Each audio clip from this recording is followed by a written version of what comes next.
Hello, you're listening to Otaku Spirit Animecast. My name is Andrew, and I'm joined here with Chris. Yo. Today's episode is our fall 2021 anime season reviews part 2. We have a crap load of titles to go through, including Komi-san Can't Communicate, The Aquatope on White Sand, My Senpai Is Annoying, The Faraway Paladin, Banished from the Hero's Party.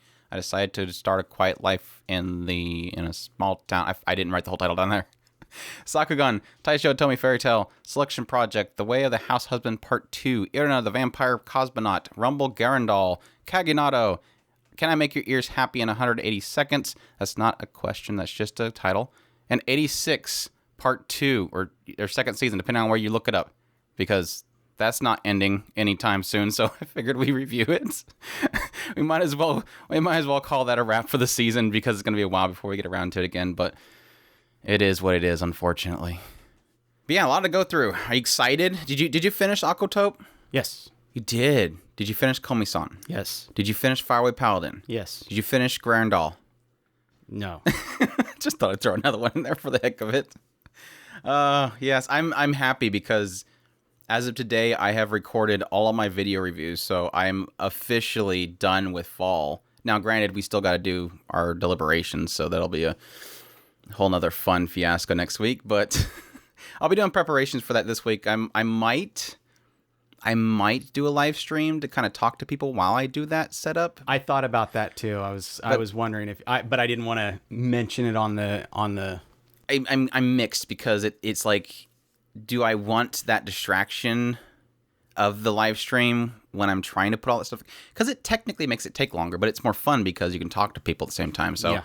I'm really up in the air if I'll do it or not, but I think it'd be fun if I do. But either way, we'll see. But yeah, with that said, we have a lot to go through and not too much time because we're actually recording at a different time than we normally do because Chris had to work. So Chris is tired. Hopefully I can get his energy up. Got a couple of fun shows, so hopefully maybe. All right, let's kick things off. We have Komi Can't Communicate, or Komi-san wa Komiyoshu Desu. This one's streamed on Funimation, ran for 12 episodes. Done by Studio OLM, source is a manga, and the genres are comedy, romance, slice of life. And the series composition was done by Hitomi Muino, who of course has done a lot of really fantastic titles, so solid series composition writer with it. But yeah, this one follows a guy named Tadano. He is going to a new school, as you kind of find out through some narration that the school's kind of different in the idea that it has apparently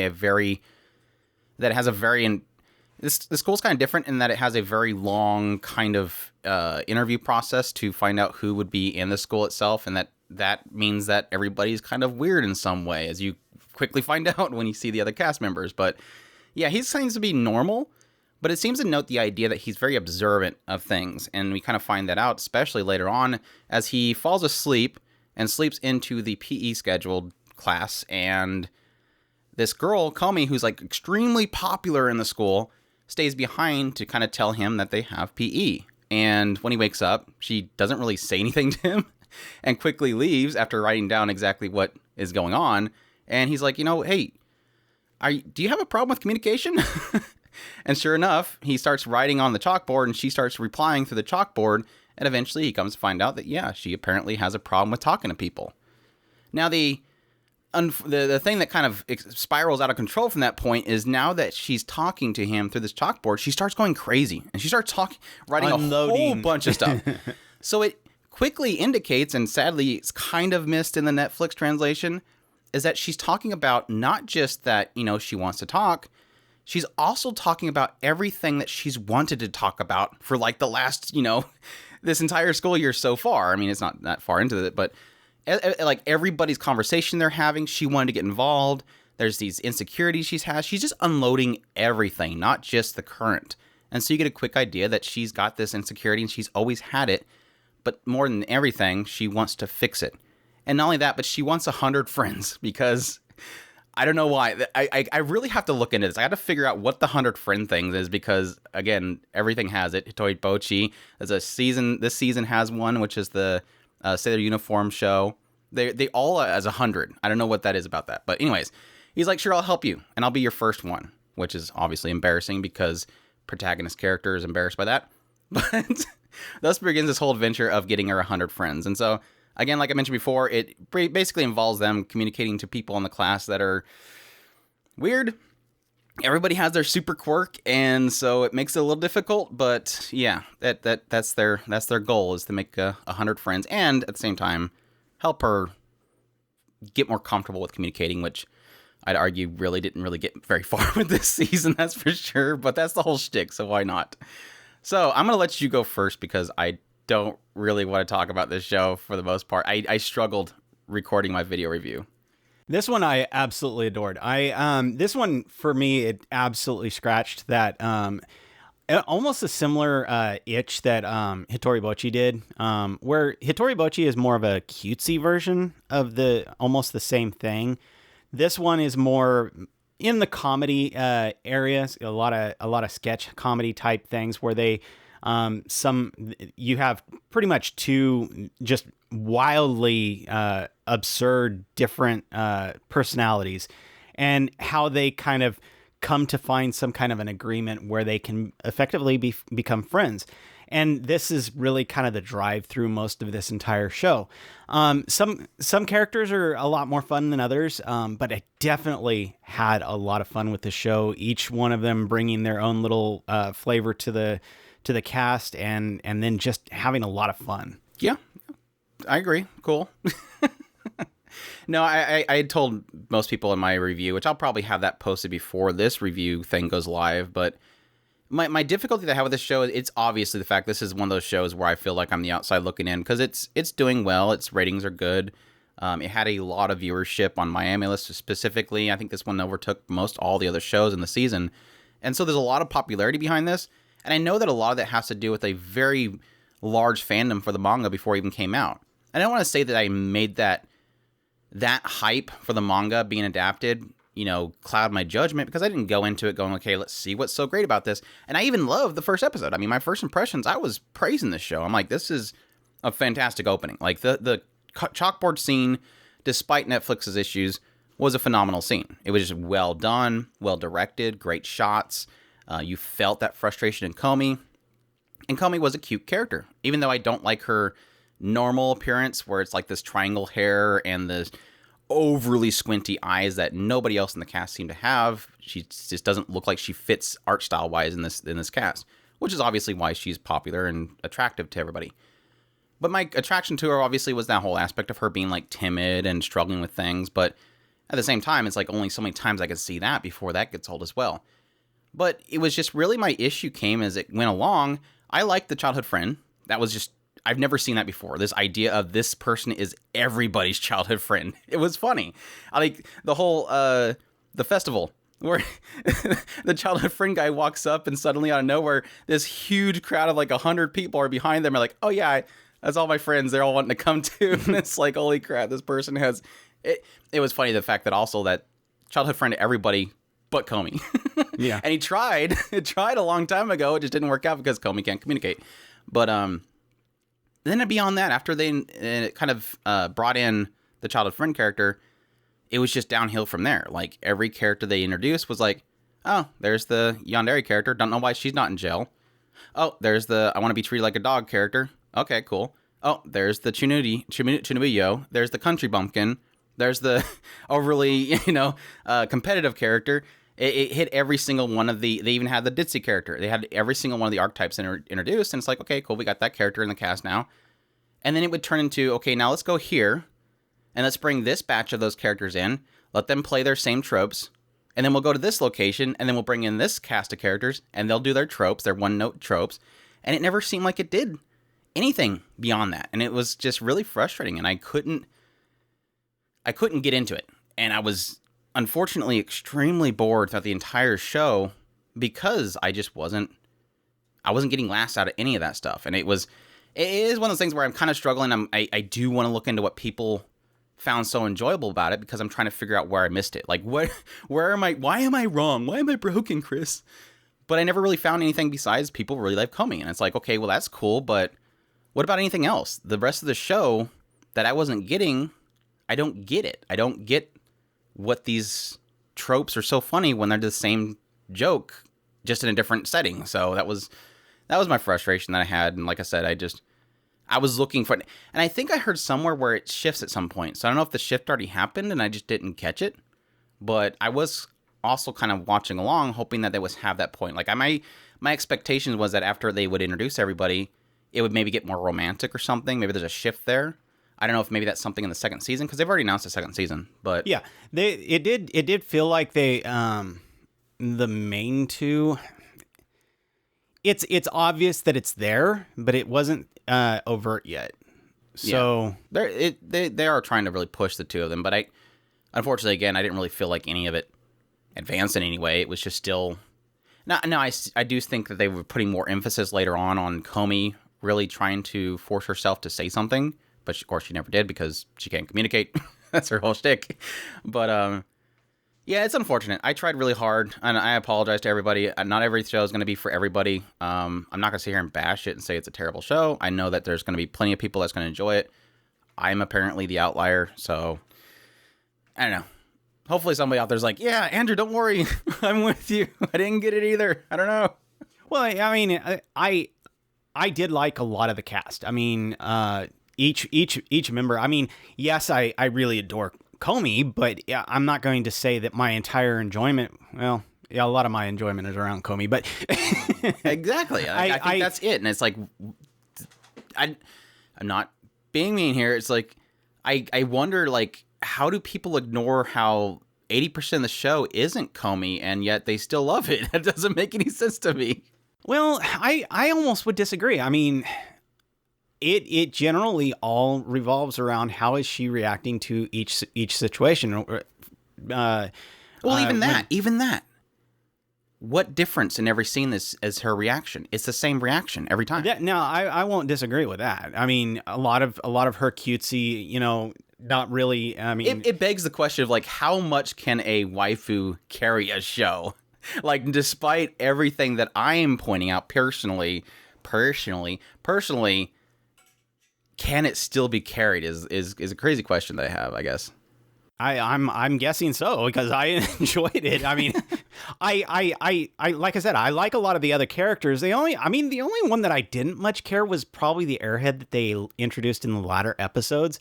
But I didn't hate her. She was in a trash can. How cute is that? She just found herself comfortable in a trash can. I've never... The flighty character has always been one that's kind of been a mix for me.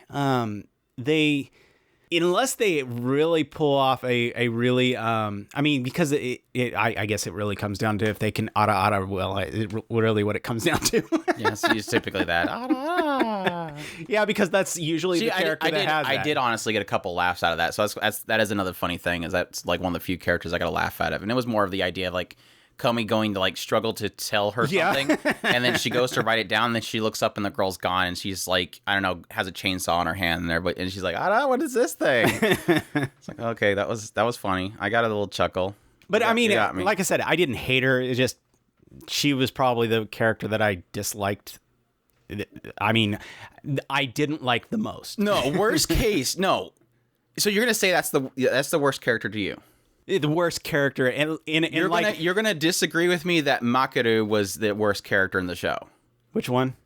She was the over competitive one. Didn't bother me. Really? She was so annoying. Like, out of all the tropes, archetype trope characters, that was the most annoying, because it was literally the jokes it never changed.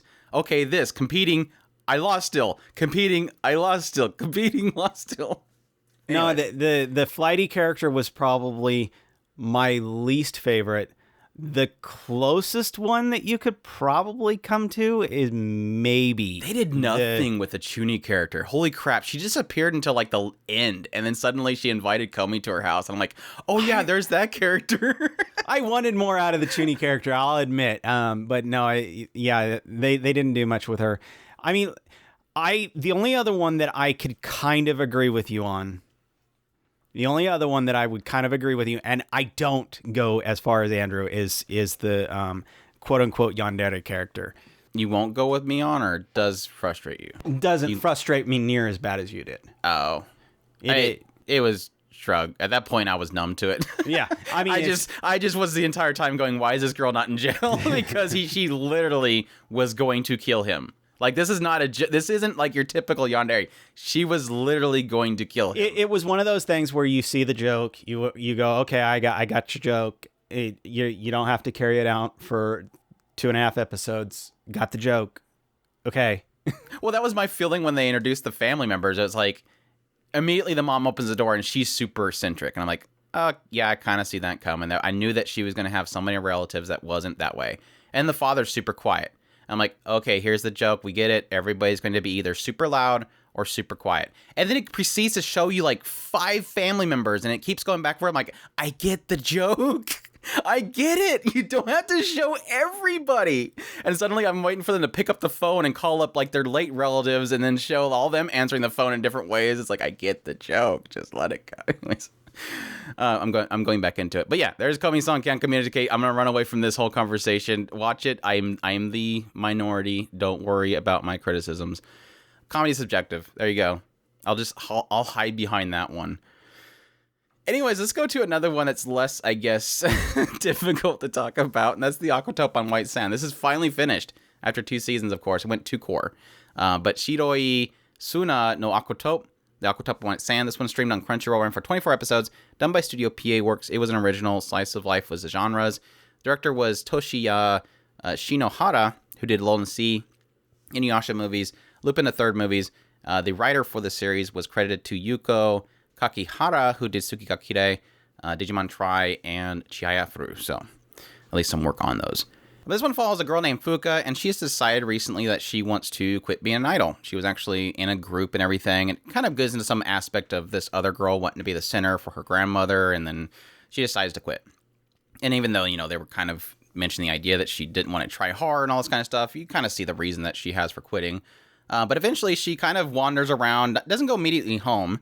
She decides to wander around until she finds herself in front of this big, huge aquarium called Gama Gama. And she kind of goes inside Gama Gama and looks around. She's, loving the view of all the fish and everything. And eventually gets herself kind of swept up in some sort of vision of the fish and everything swimming around her and enveloping her. And then when she kind of comes to, she's standing in front of this girl named Kukuru. And Kukuru is actually the acting director of Gama Gama. She's very young, but she's the active director there. And as you kind of find out over time, this aquarium apparently is going to be shutting down.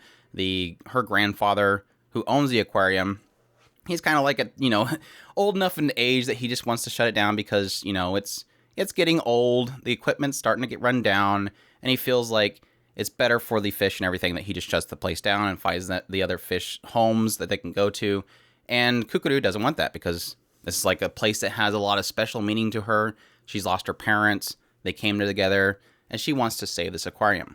So Fuka, not really having anything anymore because she just quit being an idol, decides, she sees what Kukuru is going through, and she wants to help Kukuru. Like, she's making it her new goal in life to help Kukuru with what she wants in her dreams, and Kukuru's dreams is to save the aquarium. So this kind of starts this whole thing where they're trying to save Gama Gama, bring more people into it, advertise, get new ideas in there, all that kind of stuff, deal with, rundown equipment that they have to repair and stuff, all to save Gama Gama and keep it from shutting down. So your thoughts on the Aquatope on White Sand? I am of pretty much 2 minds of this show. In a lot of respects, I love this show. It has a lot of heart. There's a lot of really fantastic character moments in this show. I was trying to think of what exactly the term is for this, and I should have just went and looked it up. But how do you look up parallel kind of symbolisms type thing? It's not really something that you can just look up. I'm sure somebody will probably jump in and say, "Hey, Chris, this is what this term is," and I'll thank you ahead of time for pointing that out. There's in a lot of cases during the story, you'll see some situation that's happening in the background, and the characters are usually reacting to this situation in some way, shape, or form. It's especially relevant in the latter episode. You can really see it. It's like practically beating you over the head. Hey, this means this. And so, but it is more subtle in some cases. In other cases, it's a lot more in your face. But what'll happen is there'll be something that the characters in general are reacting to, and they're discussing this, and then it's directly relevant to almost like the storyteller going, hey, this is what your main characters are dealing with, and this is something to kind of make you think about this thing in a way. This is the direction that I'm going. So it's kind of a symbolism back behind the main course. And like I said, there's a literary term for it, I know, but drawing parallels.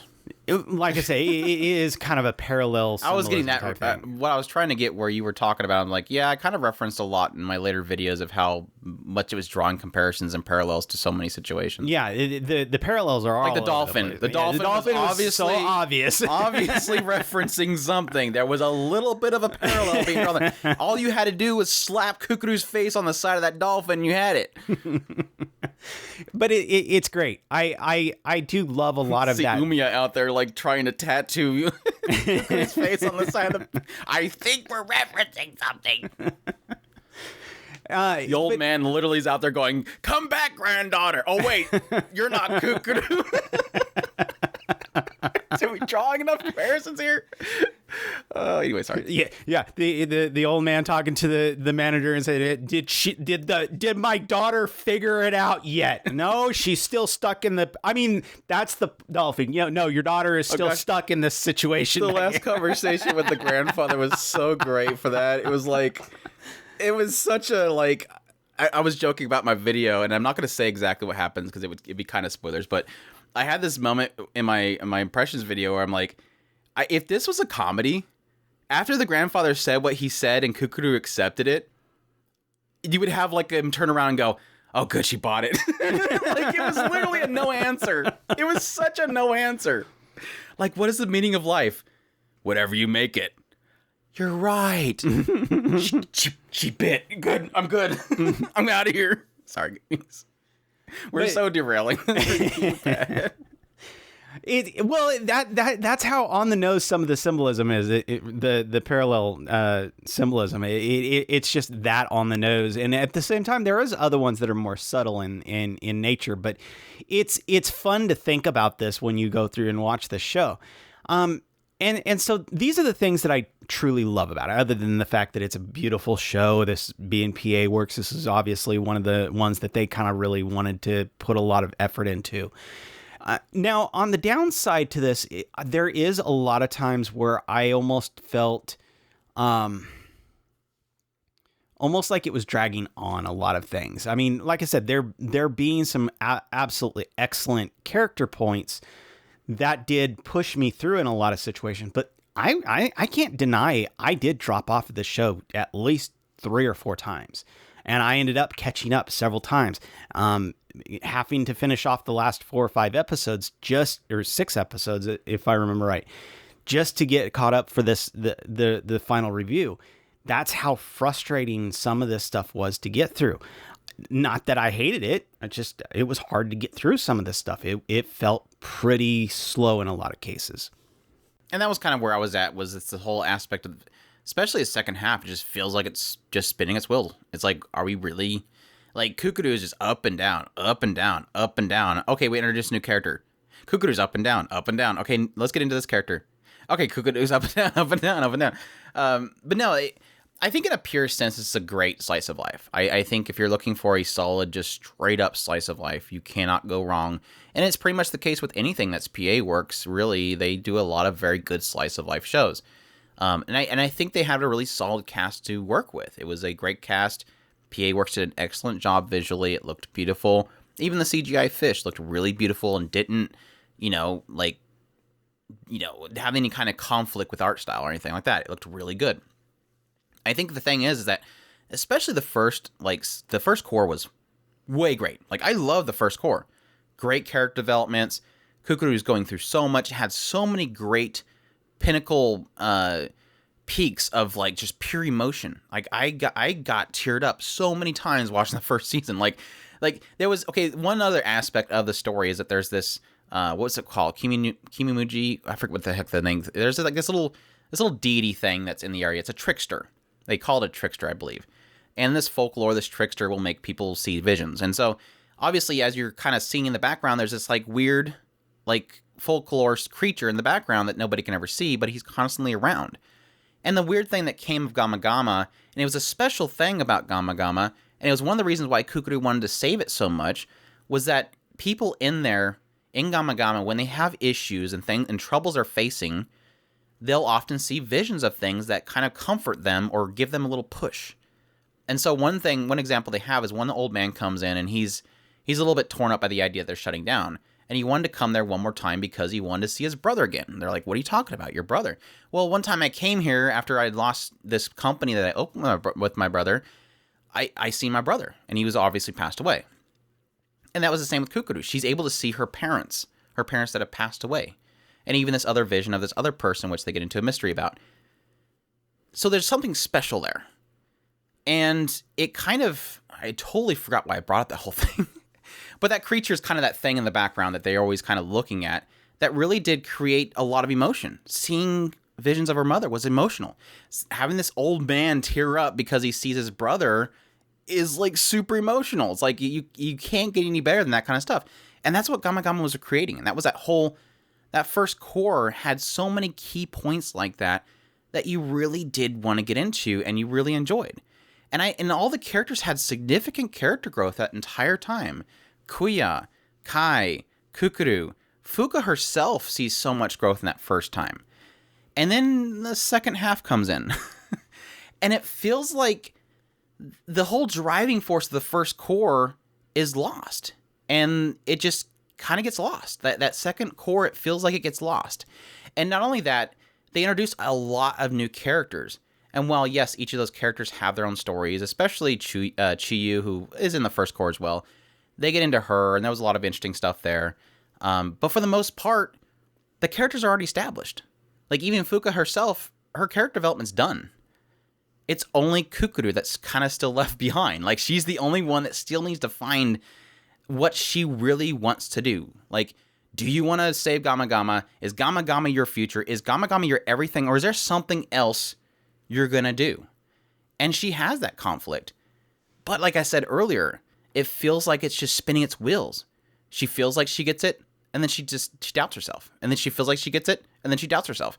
And it feels like it spends way too much time on her just bouncing around that it wasn't as interesting as the second half. Like, you had me in the first half, and in the second half you just didn't completely lose me, but it just lost a lot of its charm. And I think that's my biggest issue, was that so much emotion, so much character, so much like pure slice of life goodness was in that first core. And the second core was just really more focused on work. I guess I literally, I think when I did my review, because this like feels like a long time ago that I did my review, I felt like it was an opposite of Shirobako. The whole thing that I loved about Shirobako was that despite the fact that the first half was like, I struggled to get through it because it was so heavy drama. Now this isn't like heavy drama, but it gets there. Like heavy work drama. And then the second half of Shirobako was me literally rooting for the cast. Like, I love you guys, please succeed. And it felt like this, but backwards. Like, in the first half, I'm like, I'm pleading, I love you guys, I want you to succeed. And the second half is just work stress. So it's like, I guess, I don't know. It was a huge struggle for me. And not that I hated it. It just felt like so much of the charm and so many of the good points were just in the first half. And the second half it was just there, I guess. And I didn't really, it just lost its driving force. That's literally where it's at. It just loses its driving force. Its core feature just kind of gets lost. And that's, like I said, super unfortunate because I did love it early on, but it is what it is. But either way, I think if you like, especially a lot of the PA works, at work titles they've done, like Shirobako, Sakura Quest, Hanasaki Roha, you're going to find some of that same flavor here. Some really good writing. It's just, I think I don't know if it almost feels like they were only intending for one season, but you know that they had plans for the second season. Like the second core felt like an integral part of the story. It's just, I think, too much time. Like they had way too many episodes to work with or something. It feels like that. Like I only wrote for like 14 episodes. Make it 24. That kind of feeling. So it is what it is. In the end, I did enjoy it, but it didn't keep that level. So yeah, Aquatope White Stand. Check that out if that's interesting to you. My senpai is annoying, or senpai ga uzai, kohai no hanashi. This one's streamed for 12 episodes. What is streamed on? I don't have the streaming platform on here, and it totally broke my brain. I have a pattern, people. I have a pattern here. I have a Crunchyroll. No, it was Funimation. Was it? Yeah, I think so. You just said that you weren't sure. No, I'm joking about the fact that I have a pattern of going down the list, and when it's not all filled out, my brain breaks. Anyways, it was streamed on Funimation, ran for 12 episodes, done by Studio Dogo Kobo. I can never fix myself. Sources of manga. Genres are comedy, romance, slice of life. And this one follows a 22-year-old office worker named Futaba. And Futaba Igarashi, she is very short, very underdeveloped, enough that everybody kind of mistakes her for being a junior high schooler. But even still, she doesn't let that keep her down. She goes to work and everything, and she's working in a sales department at a company under a senpai whose name is Harumi Takada. And just so happens, Takada is extremely huge, very loud, very muscular, and loves to tease the fact that she's small and short and everything. Well, I don't know that he does every now and then, but he doesn't really actively tease her. It's just obviously she has a complex. That's just obvious. But anyways, either way, she fights through it. And over time, you kind of see them as they work together, do sales calls and different speeches and stuff. At the same time, on the side, you'll see other office workers in there, namely Toko Sakurai and Sota Kazuma, sorry. And it really does seem like, obviously, very quickly, the two of them are kind of into each other. And that's mainly around the idea that Sakurai is very beautiful, very popular. And it always seems like Kazuma, he thinks that, he doesn't have a stand a chance for Sakurai because he just thinks that she's just way out of his league. But he always kind of does things to kind of help her get out of situations. So she really quickly, kind of attaches to him. And he never seems to get a hint that she's kind of interested in it. But yeah, your thoughts? This show was absolutely adorable.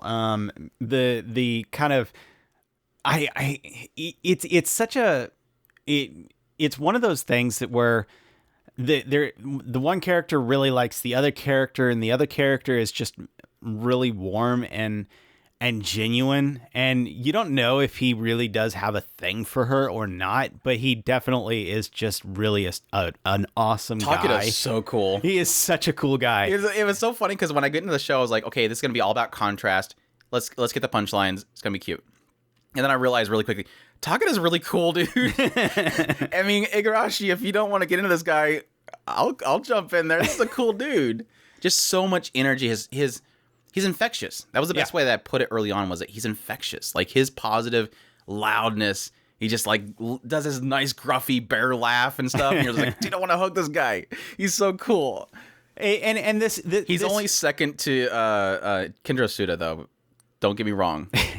And this show, this is how a lot of the characters in general come off. I mean, as you go through the cast of characters, each one of them, you genuinely find some kind of a everybody's great except for the guys that hit on Sakurai. Screw those two. Yeah, they could, well, mainly one of them, but still, yeah. I think everybody else was cool. I mean, and the drunk girl. I didn't care much for the drunk girl.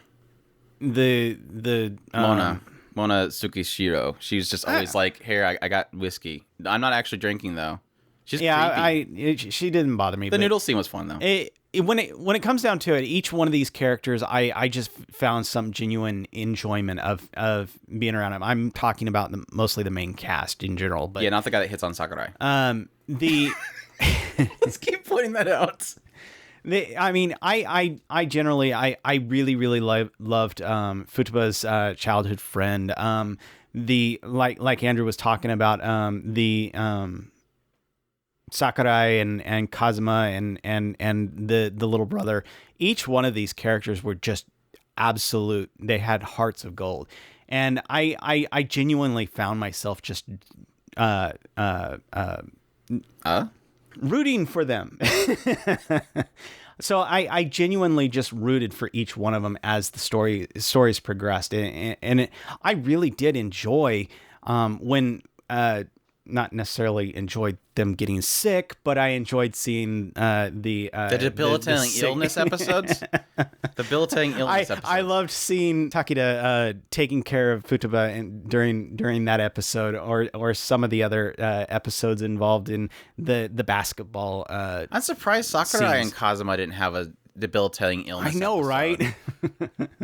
That would have been interesting. Sakurai's like super waifu material. Like, I totally thought I was just gonna be like straight into the and that's the funny thing. She is absolutely like super cute. And of course the best seiyuu ever for that role. I mean, I just love that seiyuu so much.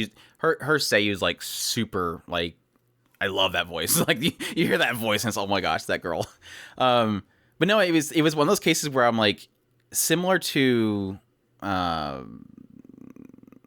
Teasing Master Takagi-san, is you have that like whole element where you have the main shtick is these two, and it's like that fear of, okay, the moment they shift perspective and you start focusing on somebody else, you're like, don't do that, you're gonna ruin the show. Oh wait, I really like Sakurai.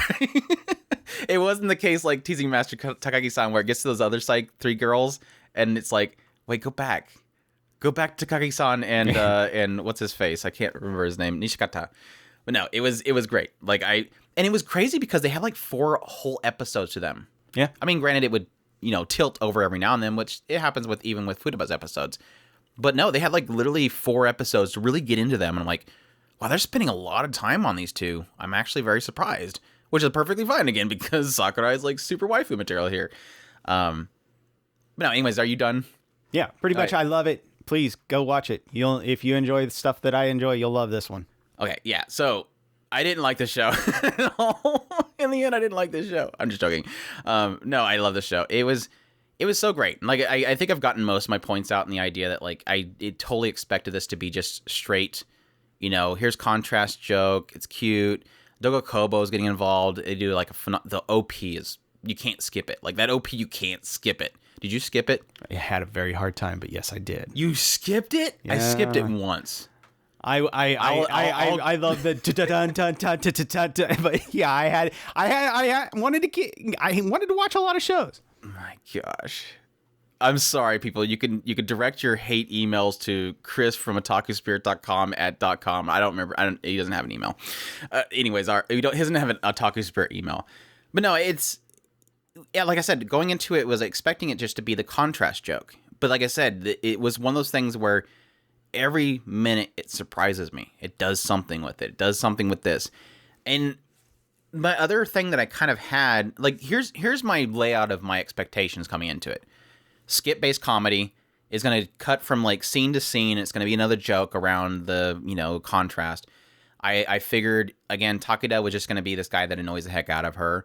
I assumed that it was going to be, what was the other thing that I had? There's something else that I had. I had all these expectations that I was kind of setting for myself coming into it. But when I was expecting to be pure comedy. And what I got from it was, yes, Takeda's really cool. I love these two together. They're so cute together. The relationship builds. It gets into Sakurai and Kazuma. Their relationship builds. It was more slice of life than comedy.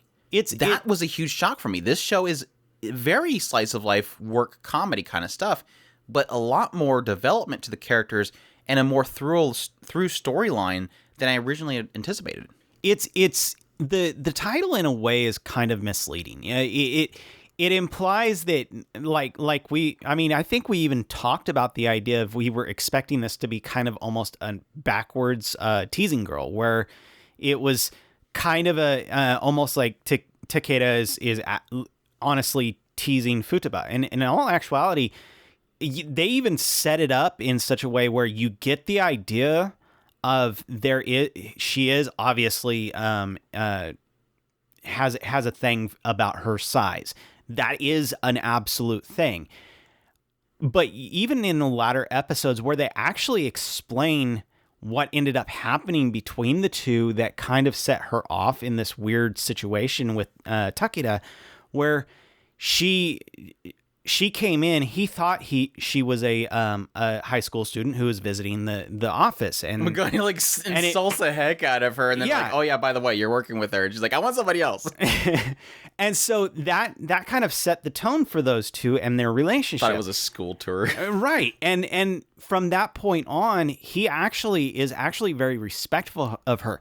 There is another reference to it that does come in a bar meeting where he says something inadvertently that kind it was like her in off the as first well. episode. Exactly. He literally says, "I wish I had a daughter like you." Exactly. And, like, whoa, that was bad. And it was. Why can't I be the wife? Yeah, exactly. And that's the thing is these are the things that he's not doing these things on purpose. And when it comes down to it, tousling her hair is not a good thing either. Well, the tousling, I think that's about as far as him teasing her as he does is the tousling the hair, because that drives her nuts. But when it comes down to it, my point is that in a lot of these cases, he's not doing it in most cases to annoy her.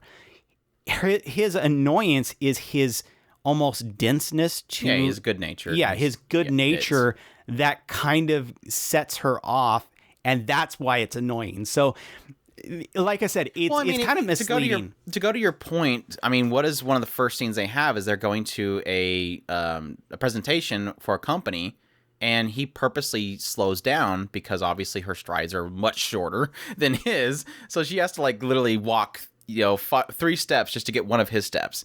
And so he slows down. She feels like he's basically looking down on her by slowing down. And she's like, no, don't do that. And she's like, no, it's fine. She's like, no, don't do that. And she finally's like, okay. And he starts going, and she has to putt to get, keep up with him enough that it kind of exhausts her. But again, he's going out of his way to, help her out. It's not a looking down thing. It's just it's a courtesy thing to do. But yeah, they're just cute together. Just a fun couple. And like I said, you do. It's not like it's trying to advance a relationship or anything like super quick. You just really kind of see that they're just golden together. They work so well together, and a lot to that to do with the fact that Takeda is such a cool guy. I mean, he goes out of his way to help her, especially like when we have the whole debilitating illness episode, or there was one episode where she's like super scared because I think she watched a horror movie or something like that. That kind of stuff is really sweet. It was just a really sweet little couple. And then you throw the big burly grandfather into the mix, and that's great as well, because then they have to like turn into a competition there. Literally everybody sees these two together except for Takeda. Yeah. But no, it was really sweet. And like I said, just a absolute treat to have Sakurai and Kazuma on the side to kind of give a different little cute story to go along with it, which again, equally with them, getting a full 4 episodes, really not a full, but again, mostly 4 episodes to work with. You see that development in it. And then again, they have the same kind of issues there. Sakurai has issues in her past where it kind of seemed like she was bullied because of the fact that she looks so pretty. And then equally with Kazuma and his insecurities with, the fact that he feels that he's out of her league kind of thing, even though he doesn't really get the hints. Really cute stuff. Just a great little couple. Like I said, a lot more slice of life. And we're not talking about like a super drama slice of life, just a very laid back, fun slice of life that I was really, like I said, not really expecting from this series. I thought it was just going to be skit based, get the punchlines, move to the next scene kind of stuff, and it wasn't really that. So it was a treat. It was an absolute treat. And like I said, Dogo Kobo did a fantastic job. Really good at it. So My Senpai Is Annoying. Check that out. Recommendation.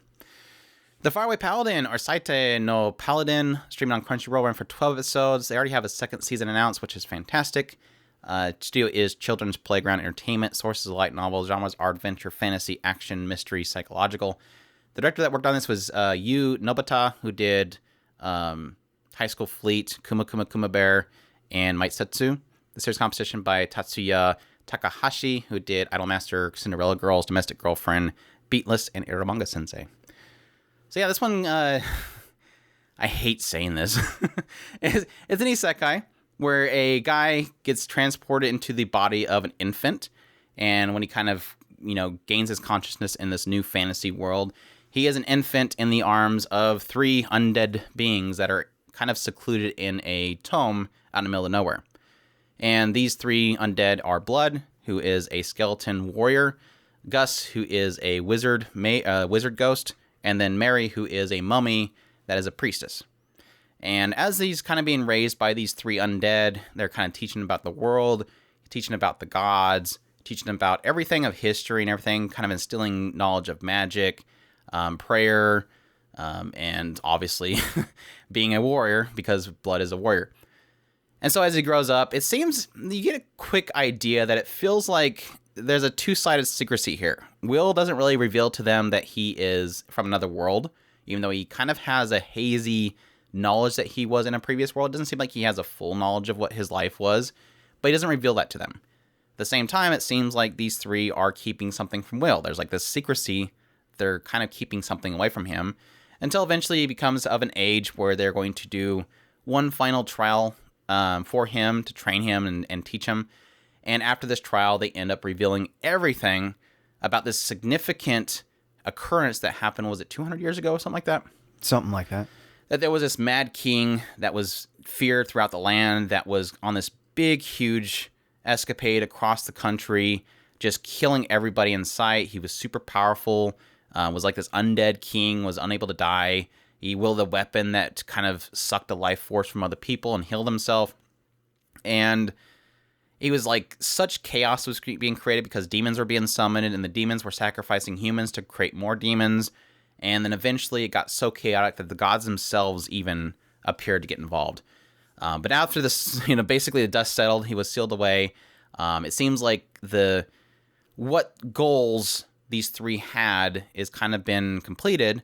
And so this stagnant, this undead god that appeared to essentially make them undead, appears, and things happen. I'll just say that. I don't want to get too much details there. But this basically leads to Will to going out adventuring to the world, because at that time, he becomes a disciple of this kind of unknown god, Gracefield. And Gracefield is like this goddess of light. And so he basically, now a disciple of Gracefield, now having selected a deity, goes about the world to bring light to the furthest reaches of the world, the greatest darkness or whatever.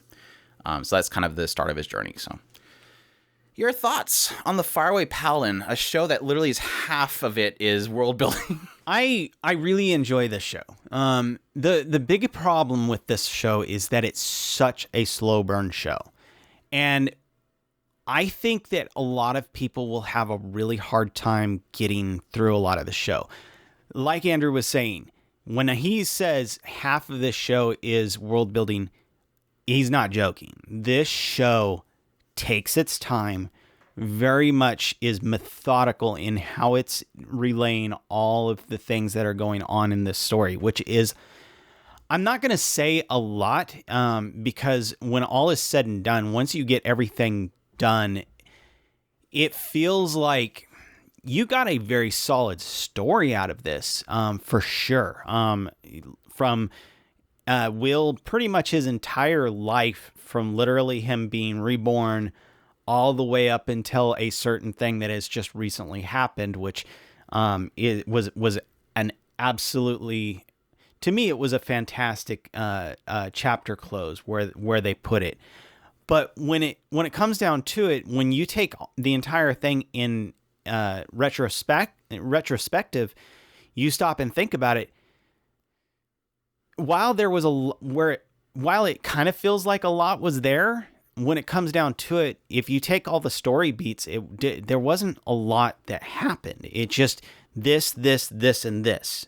So 4 general pretty much arcs is pretty much a training arc, a battle, a introduction to a couple of new characters, and then another battle, and pretty much is what happened. So it's really frustrating in that respect. But like I said, it's a lot of the pacing is it, and it's methodical, just slow, and it's a very slow burn show.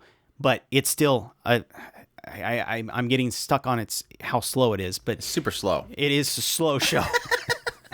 When it comes down to it, it's a great show because the story is a very intriguing. It's a very intriguing story, and it's a story that I did feel like I wanted to keep going from week to week. This was definitely once it was up on the list, I wanted to watch it because there is a hook involved in the show, and it's a story that I definitely wanted to be involved with. I enjoyed it very much. Okay, I was waiting for you to say it again so I could interrupt you. No, I absolutely love this show. Now, I echo Chris's concern is the pacing of the show is extremely slow. And I think it was only saved, honestly, when we were getting to the point where it was getting late in the series. I'm like, this show is going to go nowhere. And I think that once the show's in, my biggest concern is going to be I can't recommend it because it's not going to feel like it did enough for the investment. The investment is in reference to how much building it does before it goes out and does something with that buildup. You can only build the background so much behind the characters before you need to start doing some drawing of the characters themselves. And I felt like it did tons to paint that background. And that background's got so much dang detail in it, you can just hang it on the wall alone, but you got to do something with it. You have to put something in the forefront or the foreground. And I feel like we only barely started doing that. He barely started getting his feet out there and walking around. And so I felt like if this was going to be a single core adaptation, I wasn't going to be able to recommend it. Yeah. Honestly, there's no way I was going to be able to recommend the show with just a single core. But thankfully, they announced, I think when the 11th episode aired, that they were going to do a second season. I'm like, okay, good. Thank you. Now let's talk. It's like, okay, good. Now let's talk about Faraway Paladin. This show is great, kind of thing. It's one of those things that I almost wanted to say. I almost want to wait until I see the second season. It's that frustrating. No, I think probably for a different reason. What they hinted at the very end of the season was that this might start focusing on nation building. Yep. Did you get that feeling too? Yes, I seen that. Yeah, I'm like, they literally just... It almost felt like somebody just attached something to his leg and threw down an anchor. I'm like, oh, please don't. Please don't. This story needs to have him going to the faraway areas. But at the same time, it pretty much established that the whole concept of what he's doing would be facilitated by him staying there. And the funny thing is I got such a kick out of, and this is such a in a way it's a spoiler, but only if you know what I'm talking about. Is there was a comment and then a smile of a certain character, and it was like, I got such a kick out of that particular scene. Why? Because it was meant to happen, and I loved it. Yeah, it was a confirmation of that was what was meant, and that's again where I kind of struggle. I think this is at its best when he's traveling and doing exactly what... Let me get into my enjoyment of the show. Because yes, I think the world building was fantastic. I was eating up how much work and how much depth was put to this world. And it made sense to the world itself. Everything made sense what they were laying out. Yes, a lot of times it was really hard to follow, because they were getting some heavy stuff. Like, this wasn't just Gus comes up to young Will and says, okay, now let's talk about the gods. Here's this, I think it was like 13 gods. Here's all the names of them. It's getting into the names. It's getting into like stories about like conflicts that they had. It's getting into like the full depth backstories of some of them. It's like, this writer put so much emphasis on these deities. Obviously, they're going to be a integral point of the story. And yeah, sure enough, the moment that Stagnant shows up, you're like, yeah, this is more than just these people believe in something that may or may not exist. This is a world that has gods in it. It has everybody essentially at some point in their life will choose one of these gods to serve. And I love if you make a deal with a god, you follow through with that deal. Yeah, and it was great because they even went further with the whole aspect and how important that is with Mary. Mary was like this way of showing how important it is to stick to that, because it gets to some point where she essentially betrayed her god and went with another god in order to fulfill a contract. And what happens is she still serves her god, but because of like essentially the rule sets of the world itself, she's burned alive. Not really burned alive, she's dead already, but she's engulfed in flames as she's praying because she essentially broke that pact. But you still see that determination in her. Like I said, they're doing so many cool things to really instill into your mind everything about this world and the rules and everything, it's so well fleshed out. But that was the frustration, the fact that it took literally upwards of 6 episodes to really lay all that stuff out. And so there is a fear at that point of going beyond that. But even beyond that, it was setting up something really great, because Will himself is a really cool dude. He's a guy that you want to back up. Back up. And it's really cool, because the thing that I noticed really quickly was like, holy crap, this is a rare thing, because you don't really get a story about a warrior of light. Typically, the paladins and the paladins and the popes and the churchgoers, they're typically evil people in every show. Let's be honest. Like, you never really get good, unless it's a cute nun that's in an ecchi show or something, but they're typically controlled by an evil pope. Let's be honest. We don't really have a good perspective of that disciple of some god or goddess. And this is a rare case of that. Like, he's going out into these locations, he's praying for people, he's healing the wounded, he's freeing the those that are like undead, he's freeing them from that so they can go back into the cycle. He's doing all these great things in service of this deity, this Gracefield. And I really like that. It was like, wow, this is a literal paladin. Like, we don't really get this kind of a storytelling. It's really cool. And you even have characters like Meneldor, who's like mocking him at some point, like, why do you keep praying to this lady? And eventually, like, comes this thing of like his actions eventually change his mind about serving a deity.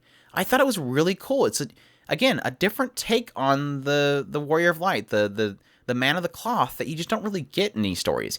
He's a genuinely cool dude, but he's not perfect. Don't get me wrong. And I honestly was going to say at some point, like, man, this guy's like super cool and he's almost a little bit too good. But no, at some point towards the later part of the show, it really does get into this idea that no, he gets caught up on things too, and he screws up, and he kind of corrects his path. He almost feels like he's a demon of some sort, like a monster. And I thought that was really cool. He still has those doubts in there, but he's still always serving Gracefield. And I thought it was a really cool, different take again on the man of cloth aspect. No, I absolutely agree. He is definitely a flawed character, and I love that about him. The other thing, going into what you were saying, and I don't know if you mentioned it when you were doing your review, but I actually kind of thought about it in a similar vein of the fact that he technically had his quote unquote corruption chance will kind of make him immune in the future, which is actually one of those really cool things that in a lot of cases the quote unquote, like Andrew was saying, the warrior of light, at some point the paladin will have a corruption arc where he's going to face his inner demons, and he's going to go through this really dark moment, and will he come back to the light side? Technically, he's already done that, and that was in his setup. Too hot. He's never going to betray her. Yeah, and Gracefield's too hot. She's never going to betray her. But yeah, since he's technically... I would betray Stagnant because he ain't hot. But Gracefield, he ain't gonna turn against her. I don't know why she's the least popular. I mean, she's the hottest out of all of them. Of course, we haven't really seen the true form of all of them. So, but yeah, my point being is that he's, with him technically already going through that situation, he is kind of immune from it in the future. So while they may try to corrupt him at some point, he's not going to be very corruptible. And that makes him an even more interesting character, because he's something new, something that we haven't really had done before. Yeah, I think to get into my only other, I have 2 other negatives. One is the animation has issues later on, especially in the later half. It's rough. It's real rough. And I got frustrated with that aspect, because early on I really liked it. I love the visual style. It's got like this almost kind of, not quite like color pencil kind of roughness to it, but almost like a filter on it. It reminded me a lot of Mushoku Tensei. It has almost like a filter, a very soft color to it, and I really like that. But like I said, early on I was fine with it. There was a couple like the fight with blood, and early on it looks a little rough, but for the most part it moves. It wasn't until like the later parts where it starts to get like character starts to look wonky and stuff. They had like this one bar scene where B comes in and she's talking with this new guy that they recruit later on, And it's just like, is she really sitting in that chair? It doesn't look like she's sitting in that chair. It looked really rough. So I'm hoping the second season they get, hopefully... It seemed like it wasn't really so much a budget issue. It's more of I think they were probably having issues towards the later part with scheduling and keeping it on schedule. But I do hope that they get a better quality in the second half. My other issue that I have is the why isekai question I always give. Yes, I'm going to do it with Faraway Paladin. Every isekai I watch, I always have the question of why isekai. Mushoku Tensei is a very rare example where I think it's perfectly logical. It's a isekai. It plays in with the story perfectly. Tsukimichi Moonlit Fantasy, that one I don't question it. It utilizes the isekai element. But there's a lot of isekais out there where at some point in the show you go, why is this character even isekai? What's the point? And this is a dire example of that. I don't get why this character has to be isekai. He could have easily been born in this world. Nothing he's done so far requires him to have been isekai. He's brought up he 2 said times. or something like that. Yeah, the Haxor thing just lets me know that he was from a world in 2000 because nobody says Haxor since then. Yeah, that comment plus one other point, he said something to the effect that he feels like he'd let somebody down in the previous world, and that was it. The rest of it has never really played off it. I'm sure at some point way later in the story it might bring it up and be some significance, but for now, it's a YA isekai for me, and I hate that because my argument always with that is that if it weren't for the fact that he's isekai from this other world, I could easily recommend people, hey, you love fantasy shows? Watch this show. It's not isekai, is it? No, watch it. But the fact that it's isekai is a stigma, and it makes me want some shows to not be isekai. But anyways, yeah, I really enjoyed it. Like I said, it had a phenomenal startup. Oh yeah, combat. I love the combat sequences, despite, again, my issues with animation, especially later on when they get into like CGI Chimera and stuff. I love the combat in the show because it seems like the writer is very meticulous about combat. It's not just a guy takes out sword and slashes enemy and the enemy dies. It's not guy walks out there, uses fireball, all the enemies die. This is very, like I said, meticulous in that it's a very step-by-step combat. So he comes up, like early on, he has this point where he goes down in this kind of crypt.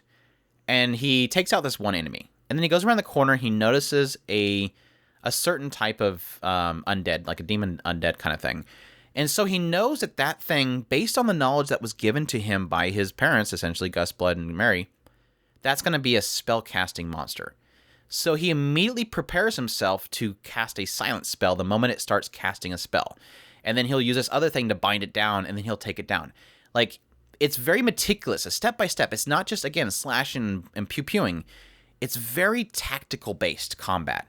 And I really love that. Like, the moment that he first meets his first village, he just comes out there and starts doing all these different spells to counterspell, silence, acceleration, all these cool little things that he's doing in order to master the fight. It's not just he's so overpowered he destroys everything. It does kind of give a sense that he is a lot stronger than everybody else, but it's obviously a lot of the knowledge that was instilled upon him the moment he was born by these three. And so it feels like a gained strength, equally with knowledge. And I love that writer is so meticulous about the fight scenes. Even the very last fight was really cool because it's laying out, okay, I know what this thing is. I know how it works. I know how to confuse it. I'm going to do this in order to confuse it before I can put in the final blow. It's very meticulous about its combat. And that's something, again, that gets me really excited for what it can do in the future, just because I know the writer isn't simple about his combat sequences. So, and everybody, all they heard is that we were complaining about it being too slow. It is really slow. When I finally was able to get away from the slow thing, we can sit here and praise it slow again. Yeah, praise it for 20 minutes. No, they probably have forgotten about that, but then you had to remind them at the end of the review. So now they're like, oh yeah, that's right. He was going on about being slow. But yeah, if you can, it's a great show. If you can stick through that kind of slow nature, and again, I think if you're somebody that really loves world building, it's just doing that in spades. And I really hope that it does something with it. And again, it goes back to the whole second season thing. And I think even then, when that show comes around, unless they continue on after the second season and keep going, I don't know. I would assume it's probably just going to get 2 seasons, and it's probably a lot to do with the fact that they knew that 1 season is not going to be enough to really sell the show because you're not quite there yet. But depending on where that second season goes, it can be like either a huge praise for it or not. So I am kind of curious as to how much more. I do know that the writer went hiatus or is very, very slowly trickling this story out or something like that. I know he's very active and is very engaging, especially even with the Western audience. Oh yeah, please don't remind me. Did something bad happen with that? Yes. Oh no, I know he was very... Anime News Network made some stupid comment was basically bashing Faraway Paladin, then start bashing Mushoku Tensei, and then the writer himself even replied to the whole situation like, look, I really love Mushoku Tensei, and I got a lot of inspiration from it. It's a really good story. It just felt bad because it's like, please, Japanese writers and stuff, don't follow Anime News Network. It's not the Western audience. We love your show. We really do. Don't take their. It's slow, yes. We did talk about how slow it was a lot, but we still love your show. Yeah. I mean, so, question: if you can honestly remember all the shows this year, where would you put this show for 2021? I know it's obviously going to be under Mushoku Tensei, unless I don't know. I'm not going to make an assumption for you. I'm thinking this is third under Mushoku Tensei and Tsukimichi. I don't think this beats Mushoku Tensei for me, but Mushoku Tensei is for a different reason, or Tsukimichi is for a different reason. So like I said, Faraway Paladin and Tsukimichi are kind of like neck and neck for second. Obviously, Mushoku Tensei is number one, no doubt. But I think they do 2 different things between this and Tsukimichi, and I think Tsukimichi, based on the fact that we really haven't gotten too far into Will's actual journey, that Tsukimichi this is the frustrating thing, because I think somebody was talking to me about this during one of my live streams, and they wanted me to put this on the top of the list, and it's like, I know you want me to put it there, but when it comes down to it, it's not fair for me to put this in, because I even said the same thing when it came to Mushoku Tensei and Ascendance of the Bookworm. I didn't feel that at the time, Jobless Reincarnation had gotten to the same level as Ascendance of the Bookworm. And when I'm being fair about it, yes, now I would put them on the same level. And honestly, Bookworm has dropped to my number 2 spot, if I'm being fair. When it comes down to it, with this one, it's not fair for me to put it on the same level as Jobless Reincarnation in any way, shape, or form. There's just too much in Jobless Reincarnation where, to be fair... Oh, even with the first season of Jobless Reincarnation, that would beat this one. Yeah, that's the thing. To be fair, this show is a very, very slow burn.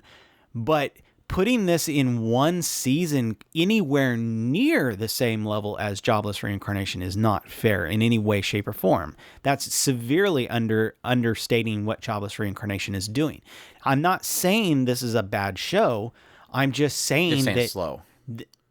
I'm saying that this one is a lot more slower burn. It is trying to tell a much more broader story. Now, if we get 3 seasons into this show, and when all is said and done, I may very much change my way about how I feel about this, mostly because when it comes down to it, as much as is being done in the background, when all these threads come together, it has the potential to be a very, very massive story.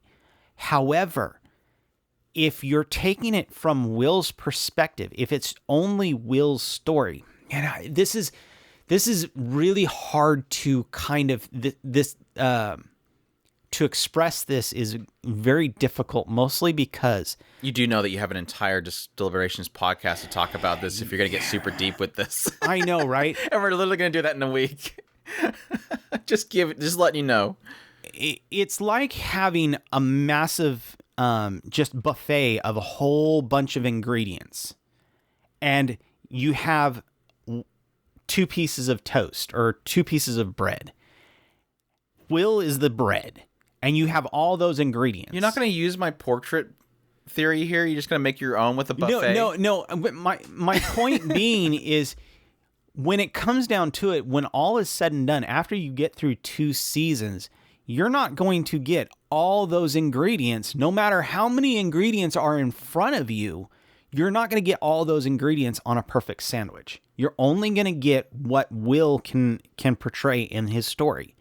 So, yes, there's a lot to this world, and if he can weave all these threads together, it'll be a fantastic story. But as it stands right now, I don't see a way to pull that off with as slow burn as the show is. It's too methodical. Stop saying it slow.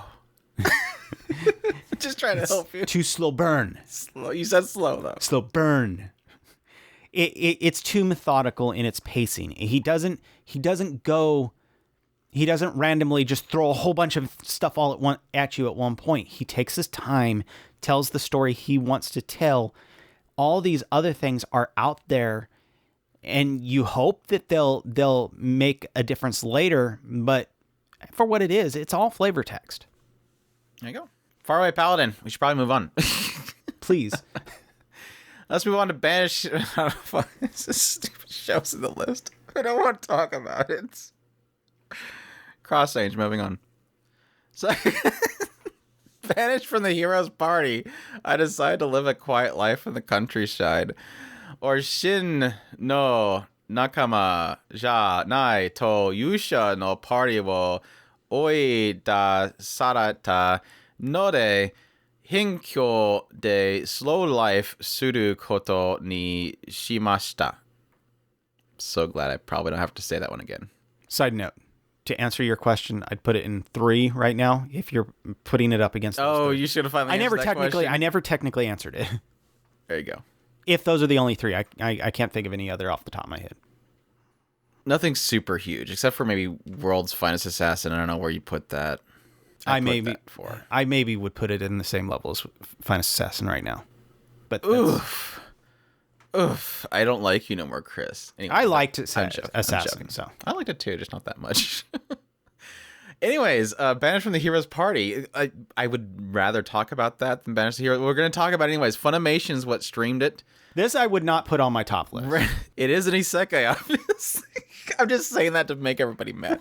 There's like a group of people that were so mad. Andrew was so stuck on the isekai thing for a long time.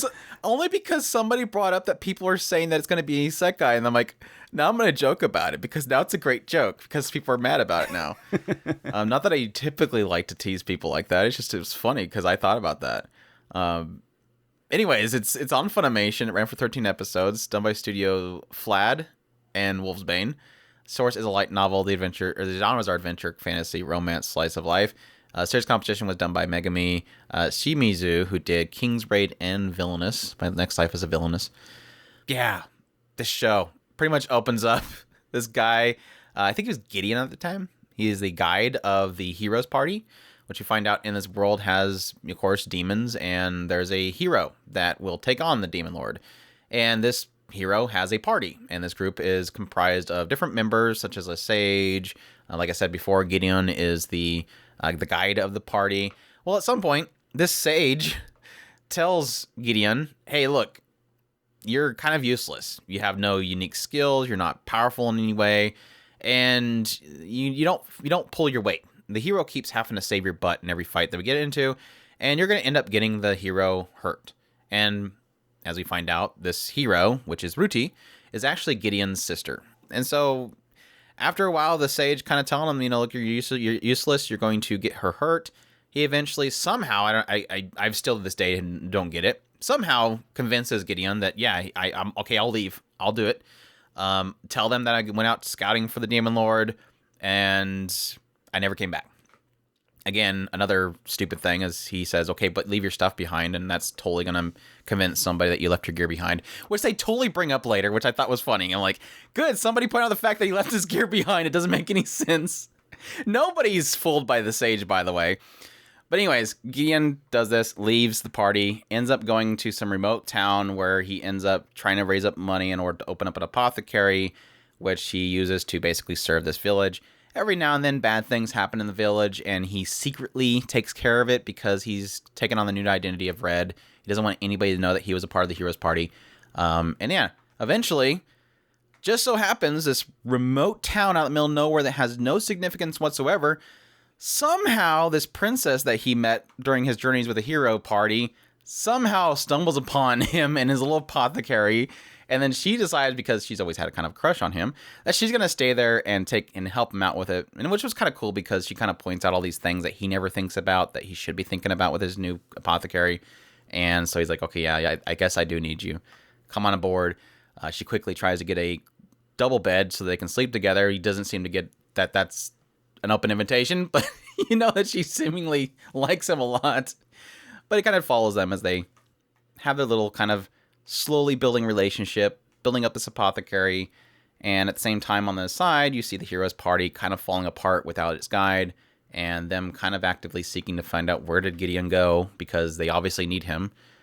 And then in the background, there's the blessings, which I guess we can get into eventually. So your thoughts? Do I have to?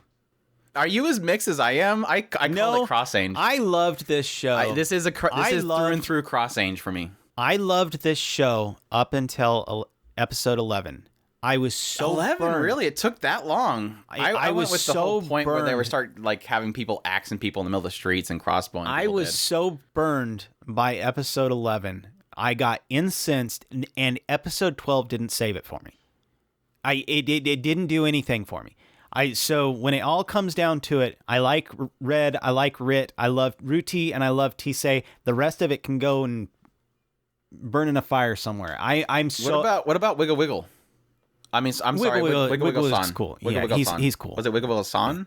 I don't remember. He's the spider. He's Mr. cool. Wiggly Wiggly. I like the spider, but it's frustrating. I like I said, I loved the show.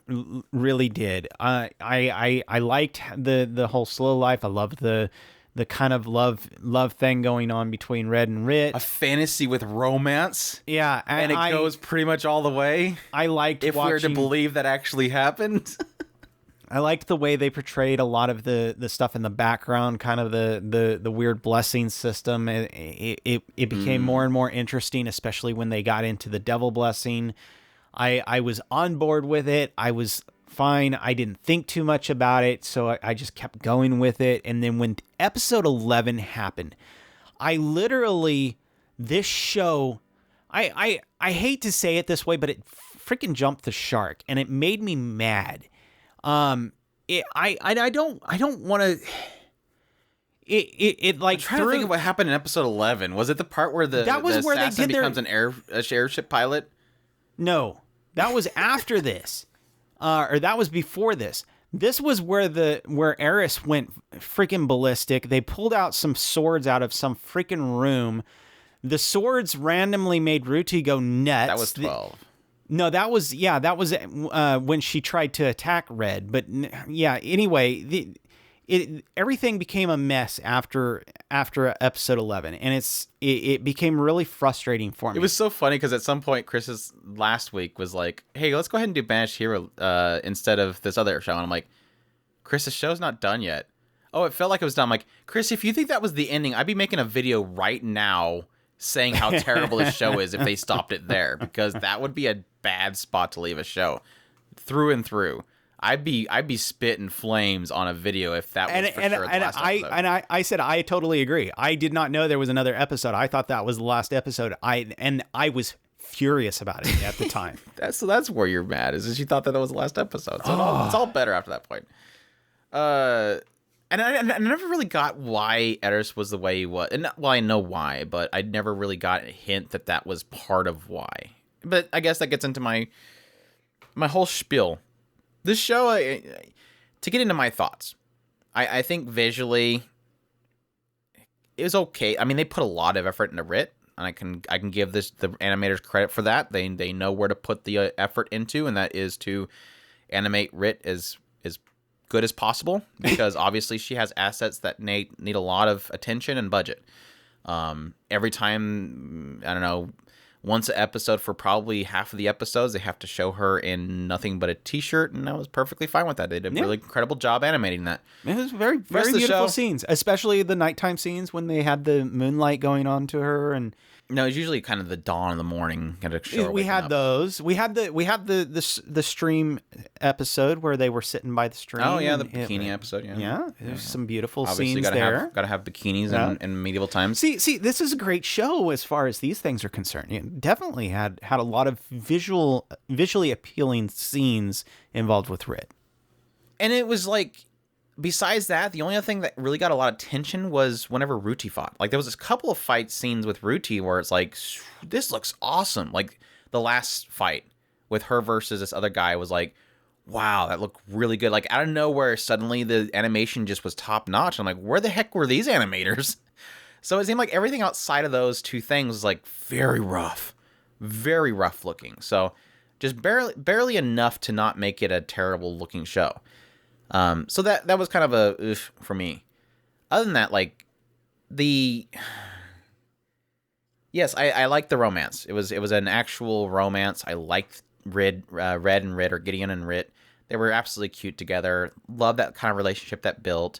And like I said, was a solid relationship in a fantasy setting, which is very rare. Outside of that, you had, again, the whole Heroes Party stuff, which I thought was interesting, especially Rudy. I think of all the characters, Rudy's story was, I think, the biggest surprise for me. Like, I really didn't think they were going to do anything with the characters. And then out of nowhere, Ruti's character and her development and everything behind her made sense. And it was really cool to get into. Why is this girl an emotionalist doll? There's a reason. Why is she obsessed with Red? There's a reason. Everything has a reason, and it's not very apparent until way late, and then suddenly it's like, oh crap, that's really cool. Like, you did something really cool with that character. I really liked Rudy's character. Outside of that, yeah, Eris, frustrating as all get. Again, I'll get into that in a minute. The rest of the Heroes Party, I liked the fact that they weren't stupid. Everybody knew Eris did something. like literally Yara's like, yeah, I think Eris killed him. I'm not hanging out no more. Donna's like, no, heck no, this dude's somewhere. I'm gonna go get him because obviously we're not doing good here. Like, everybody's like, Eris, you're an idiot. You're not fooling nobody, and we need Gideon. So let's get into the crux of my mixed feelings of this show. It's the blessings. And I have to admit, I'm probably thinking way too much into this, but let's be honest, the blessings it's the story. Like, everything's around the blessings. And this is the whole Cross-Range joke, is if for those that have not been with us long enough, there was a show called Cross-Range that we did a review of for a long time ago, and literally we did I don't know how long it was a rant of, but this long review about how we don't know if we like this or not. We hate it, we love it, I don't know. That's the blessings for me, because I don't know if I like it or not, because it's such a cool concept. Like, this is a fantasy setting show. It's pretty set in fantasy. It's not a video game show. This is not an isekai. This is a fantasy setting. But there is one quote unquote gamey element in the idea that there's blessings in this world that gives people a calling, let's just say. Everybody at some point in their life has a chance of being given a blessing by the deities of this world, and this blessing given to you is kind of a driving force for you. It can be a carpenter, it can be an assassin, it can be a swordsman, it can be a hero, and it's fine. Okay, you're thinking, okay, cool, they have blessings. But it wasn't until like about episode 4 or so they get into really what that means. They have this kid suddenly shows up to Red and is like, this guy just beat me up kind of thing, this bully. And so we're just thinking, okay, there's this bully character. No, then we get into why he's the way he is, and Red starts explaining, oh, that kid must have the bar fighter blessing. What does that mean? Oh, well, it means that he's short-tempered and he wants to fight. And so it's not his fault, he's aggressive because of his blessing.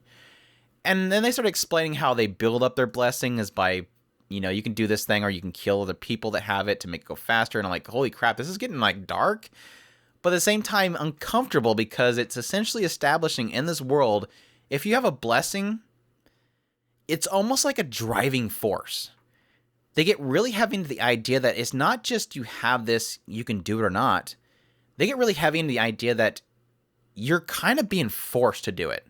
Like you have an inner urge to do it. So again, the bar fighter, he doesn't really want to fight. They get in this whole thing where this kid actually wants to help his village. He wants to be a guard like his brother was. But he has the bar fighter, so it gets him in trouble.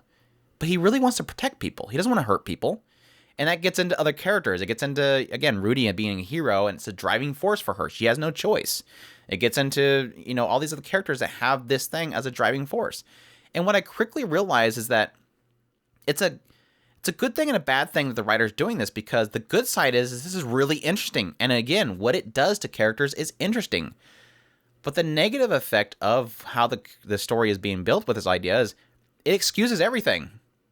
And at that point, I was really struggling. Like, I don't know if I'm going to like this show because it's literally going to excuse everything with, oh, by the way, it's just a blessing. The champion guy's a jerk. But then Red goes, oh, don't blame him. He's a champion. And champions are typically driven to be better than everybody else. And often that leaves people behind. So don't blame him. He's just a champion. And again, he's going to go further than that with everybody else.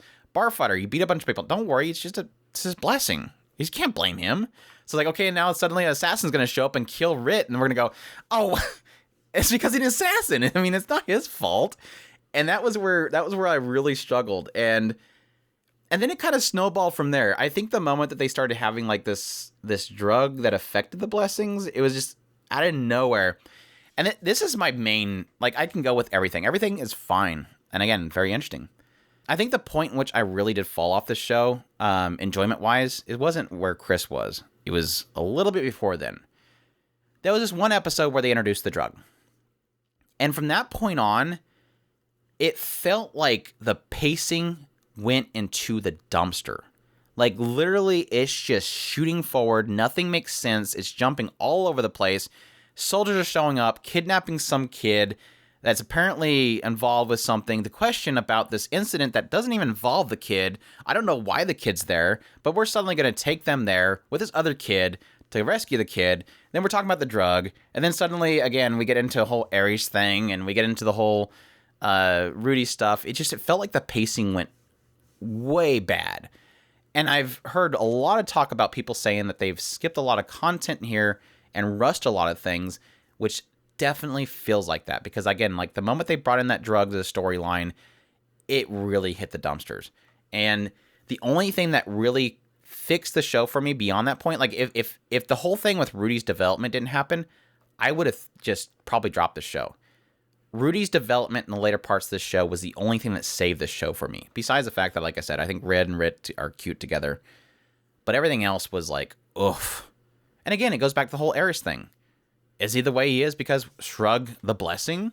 I didn't get the fact that the sage had something like an obsession with serving the hero, but that could have been. So then shrug. It's just, he's obviously wanted getting out of the party because he wants to serve the hero. Shrug. He's not a bad guy. I don't know. It's so mixed. So mixed on this show. I'm so mixed on this show. I don't know. It's interesting. The blessings was both a blessing and a curse, I guess you can say. Oh, so funny. But yeah, lots of really good animation in Rit. So there you go. If you want to see some really good animation with the blonde-haired girl, there you go. So yeah, banished from the hero's party, I decided to live a quiet life in the countryside. I don't know. Moving on. Sakugan, did you watch that one? No. No? A father-daughter show and you didn't watch it? I know, right? I am super shocked. Like, this is like literally Sweetness and Lightning action here. No. Anyways. No, it wasn't. It was, I was kind of putting it more, it's like, I don't know, Bunny Drop, I guess. Bunny Drop meets Made in Abyss. Yeah, that's about as close as I can get. But anyways. You put her in Bunny Drop territory at all? I didn't like her that much. No, I'm not saying this show is on equal standing. I'm just saying the father-daughter thing with Made in Abyss. Yeah, it's nowhere near the quality of Made in Abyss either. I can go with the whole father-daughter thing. I got you there. I really, really wanted to like her, but no, this. Are you making fun of Mim and Pooh? Yes. No, I'm not. You're mean. No, you're. Anyway, I didn't like the dad. I didn't like the dad. All right. Sakugan. He annoyed me. Sakugan. Crunchyroll streaming it. Ran for 12 episodes. Done by Studio Satellite. Source is a novel. The genres are sci-fi, mecha, adventure. The director and series composition writer is Junichi Wada, who did World End, Disappearance of Nagatoro, Yuki-chan, and Caligula. And this one takes place inside of a colony. Well, there's multiple colonies within a labyrinth. So it seems like everything is kind of taking place underground in this underground area that's called the labyrinth. And within this labyrinth of kaiju and all these cave-ins and all these dangers are these colonies. And these colonies are on these domes, and they're kind of protected from the outside, and all the people live within inside these colonies. There's tons of colonies within this labyrinth. And we take place in one specific colony where we meet Minminpu and Gaganbur, which I hate their names to death, but I'm going to go with it. Hopefully I don't bite my lip trying to say Gaganbur. For some reason, it's a hard one to say. But anyways, we quickly establish that Minminpu really badly wants to leave the colony. She keeps seeing this dream about this big, huge tower out in the middle of this field, and she's just convinced that this tower exists somewhere, and she wants to find it. Tokyo Tower? Neither. But she's desperately wanting to find this tower, and she really wants to leave the labyrinth. But unfortunately, and obviously, Gaganbur, her father, does not want her to go out in the labyrinth because it's dangerous. There's kaiju and stuff. Well, we find out later on that Gaganbur used to be a marker, which is these people that actually go out into the labyrinth and explore it and go to other colonies and stuff. But at some point, something happens, so he doesn't want to do it anymore, and he doesn't want Minminpu to be a marker either. So he wants to, keep to an easy life of being a driller, which is somebody that just mines in the colony and gets resources underground. So at some point, a kaiju attacks the colony, kind of forces them to kind of fight it, and then they realize, Gaganbur finally gives in. Like, Minminpu, we went through this whole danger anyways.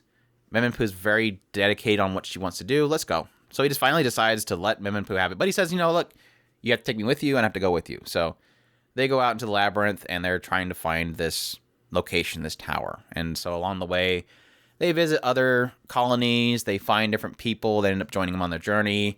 A lot of focus goes around them running into this regulation guy named Mororo. And this guy is like, their group is like a main government group, but the side thing that kind of gets a lot of focus on with what he's doing is preservation. Like, their whole thing is preservation.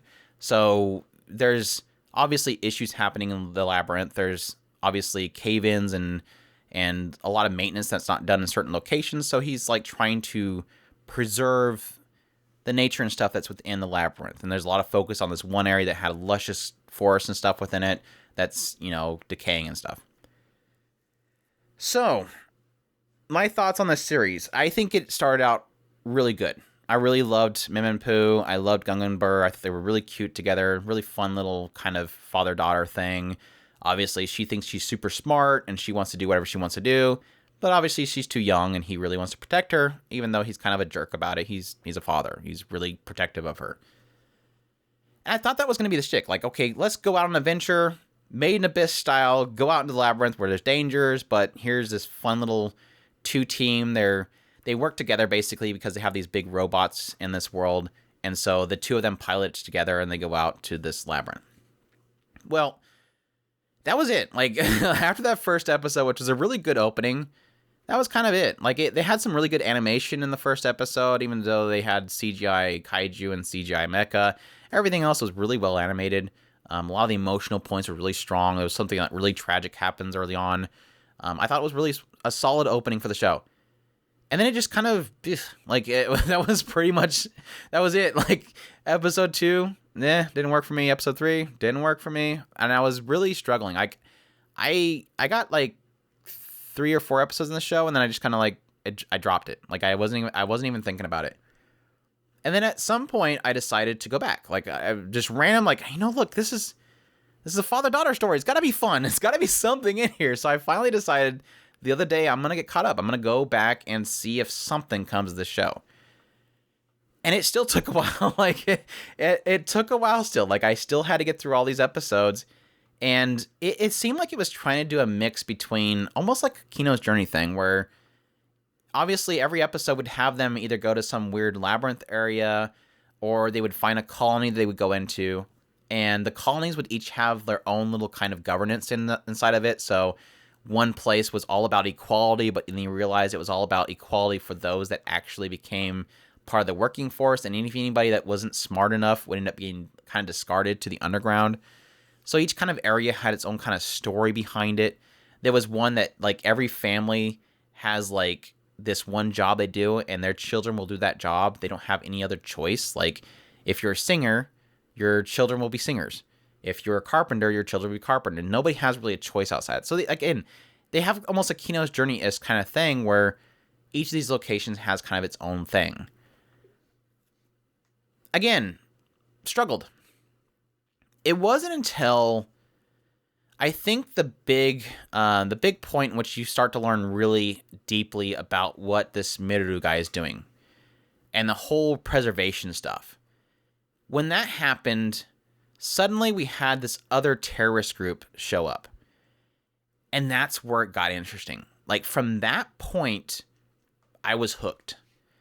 And it never let up all the way until the end. So it's like, it's one of those sad things of like, hey, it gets good around episode 8. But here's my thing. Bear with me here. Like I said, I think if you watch the first 2 episodes and you're sold, please watch the whole thing. You're going to love it. I think if you love the first episode but not the second and third episode, wait until you hear if there's a second season. I think that's where I'm at with this. I think if you watch the first 2 episodes and you didn't like the second and third episode, wait until you see if there's a sequel. Because the problem I'm having right now is that I really loved where it was going. And I thought that there was so much character development in Gunganbur and Memenpu. It was so well done. I am so interested to see what they do with these characters going forward. But the problem is, the very last episode, at the very end, it's very unknown about what they're doing here. Because on the top left corner of the screen, at the last frame, it says, "To be continued." On the bottom right-hand corner of the screen, it says "End." And then a big stamp hits the end sign with a "not." So that could either mean "To be continued, this is the end of it, not," or "To be continued, not." So is it saying there's going to be a sequel or not? I think if there's a second season, I'm totally on board. Because like I said, I think this story, for me, really picks up. Like, there's at some point where things just really start getting interesting. And I think a lot of that has to do with them finally doing something interesting with Gunganbur and Memenpu. And really with the world itself, the terrorist group that's obviously after something. All that stuff was really intriguing to me and started to really... It was the first point in which we were really kind of starting to put Gunganbur into like a test. And really doing something with Memenpu. Because the struggle that I had early on with the show was that once you get introduced to these 2 characters, you're like, okay, cool. This is the genius girl that thinks she can do everything on her own. Here's the overprotective father. But then that's just their character. Like, it's just, how many times do I have to have Memenpu say that she's a genius and that Gunganbur is a jerk and an idiot, and then Gunganbur be a father and tell her, no, you can't do this. There was no chemistry there, like I felt. I didn't feel like there was anything going on there besides that one thing. That was pretty much my main hookup, is I didn't much care for their charisma. That's exactly where I was sitting. Like I said, introduction, it was fun. Okay, cool. But never really much to do with it. Like, they didn't do anything with it.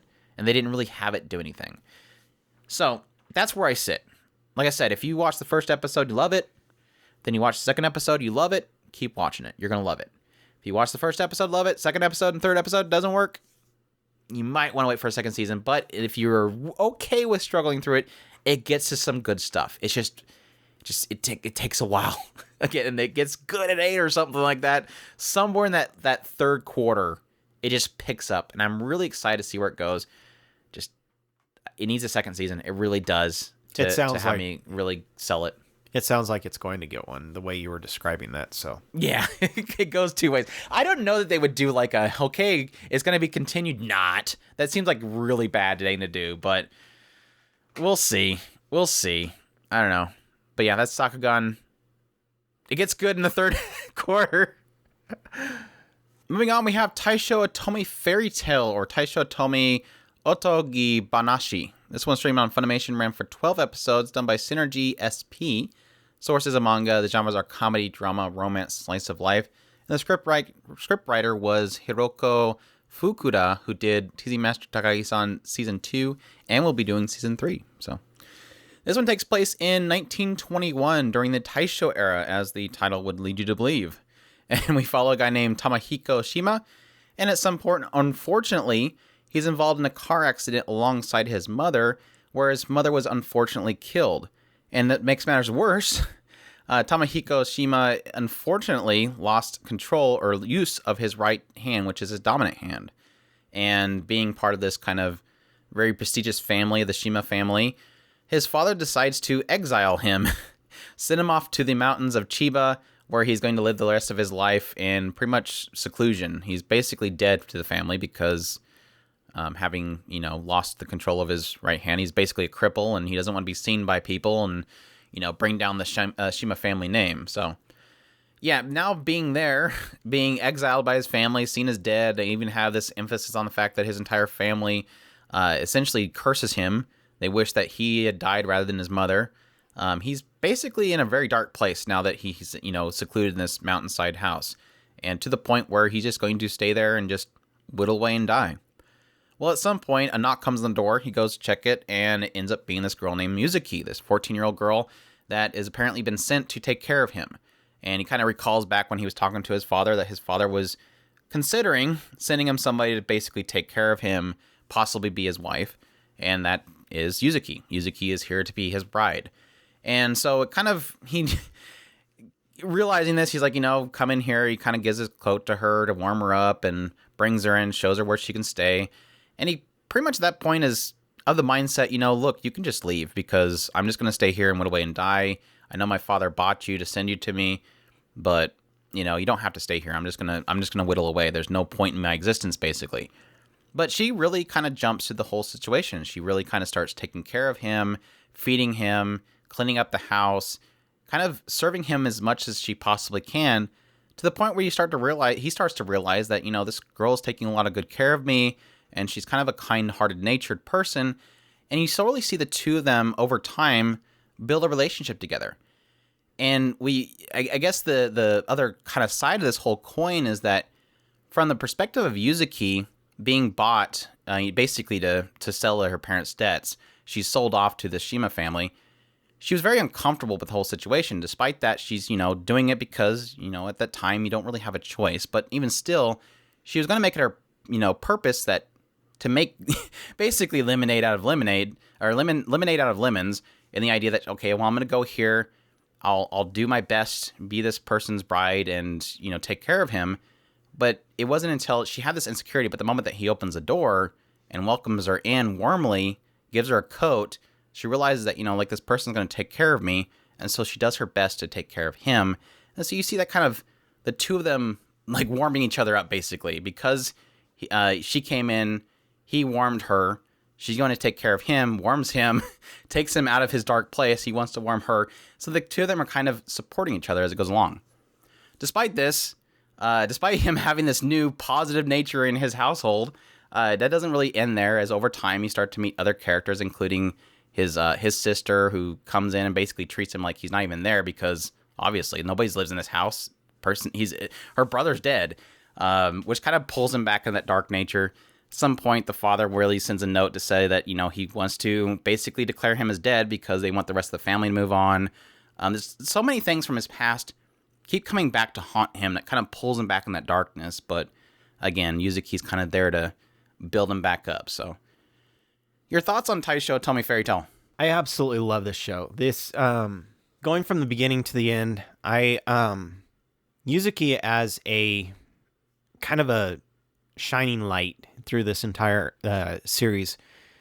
You really do truly show, it really does truly show how much just truly being I don't want to say a servant, but somebody who takes the time to just be a genuinely open and loving, kind person, how much that can just honestly break through people's not darkest parts, but it can just being there for somebody and just truly being open to be there for somebody when they really truly need somebody, not necessarily forcing it upon them, just being there for when they want to come to you. And Yuzuki does that in spades. She does that with Tamahiko. She does that with Tamako. She does that with Rio later on, and some of the other characters. Each character at some point is affected by Yuzuki in some way, shape, or form. And that's one of the things that I truly love about this show. Is it's such a breaking down how a person can be changed by another person, and how much that means for that kind of frustration, how you can get stuck inside yourself so much, and just having that person right there ready to go when you're ready, how much that means. And so I love it for that. And that, like I said, that goes through each one of the characters later on. It's actually kind of funny listening to Andrew's review, and he had actually asked me at some point. He had said, "How did you get through the last 3 episodes?" I don't know. The last 3 episodes were brutal for me. It really was. There is so many absolutely fantastic character moments through and through this show. I honestly can't sing enough praises about this show. I really, really, truly loved it all the way through. Yeah, the last 3. I'm thankful now, but to start things off, Taisho Tomi Fairy Tale in our preview was my gem of the season. Like I claimed this was going to be the show that nobody's gonna watch, that will be the hidden gem, that show that nobody watches, that we're going, you guys need to watch this show because this does so many things unique. It's a different storytelling. It's a different time period. All these things. This will be that show. I just knew it. Based on the key art and a little bit of information about the synopsis, I knew this was going to be that gem. And it was funny because when I watched the first episode, I wasn't totally sold, but I was shocked at the same time. It's one of those things where when I watched the first episode, I'm like, okay, this is all right. But I'm not like, oh my gosh, this is super cub or whatever. I'm not going to start screaming at people, they need to watch this show. But it was one of those ones where every time I tried to throw a trope at it, it wouldn't take it. Like, I'm like, okay, this girl's like way too positive. She's got to be like a childhood friend that she's forgotten about, that I've always wanted to marry Tamahiko or something like that. No, you're getting the story from the beginning. Like, this is the moment she knocks on that door, that's their first meeting. And I was shocked by that. I'm like, okay, this is interesting. And then I'm like, why is she so positive? It's got to be something. She's got to be a ditz. Maybe she's a ditz. And then at some point, it shows you her perspective, where she's like, she's at school and she's talking to her friends. She's like, they're such good friends. And everybody's like, oh man, you're going to be a great wife one day. And she's like, yeah, this is going to be great. And then one day she's like, I'm sorry, I got to go. She's never going to see them again because she's being sold off. Her family has sold her off. And again, this is a thing of its time. This is something that happens. And it's so tragic to really think of how that is disconnecting for her. Like, you've given up everything. Like, she even says at some point, she told her parents, don't worry about it, but just go on with your life as if I had died. Because she never thought she'd ever see her family again. There's no reason that she would. She's been sold. Her entire existence is no longer there. She's no longer Yuzuki, basically. And that show that insecurity she has, getting in the car, going to this place, knocking on this door, not knowing who's behind the door. All she knows about this guy is that her father bought her. And then the moment that he opens the door and, again, puts something over her to warm her because she's walked all the way to this house, gives her that warmth, gives her a place to stay, she realizes, I'm safe. Like, this isn't a bad person. I can do this. And that's her driving force, is I'm going to make this happen. I'm going to be that wife that I'm supposed to be. And it's not a bad thing. She is positive in her nature, and she realizes very quickly over time that this person isn't a bad person, and she's got a place to stay. And it's that security and that difference in what I was imagining it was going to be that I'm like, oh, good. This is not playing in any kind of tropes. She has insecurity. Did she ever say what the second insecurity was? I don't think she ever did. I just realized that. Between her hair and her chest. She said hair. Was it the chest? I guess that would have been it. I don't think she ever actually said it, but that was a good reveal. She's back in heat. Oh, yeah, that was one of those things. It was like she's in trouble. Something's wrong. Let me take this off. Okay. Yeah, it's one of those things that it's really kind of funny because they play her off as a lolly so much, and then suddenly that scene, it was like, oh, okay. Well, that was the other nice thing is that they do establish really quickly that this girl's 14 years old. He's 17. But she's really quick to saying, look, I'm not 15 yet. 15 is the age of consent at that time period in that area. So it's like they do respect that. It's not as if it's going into that whole thing. They establish really quickly and they respect it. But it's just it was so shocking of how this show could have fell into so many things.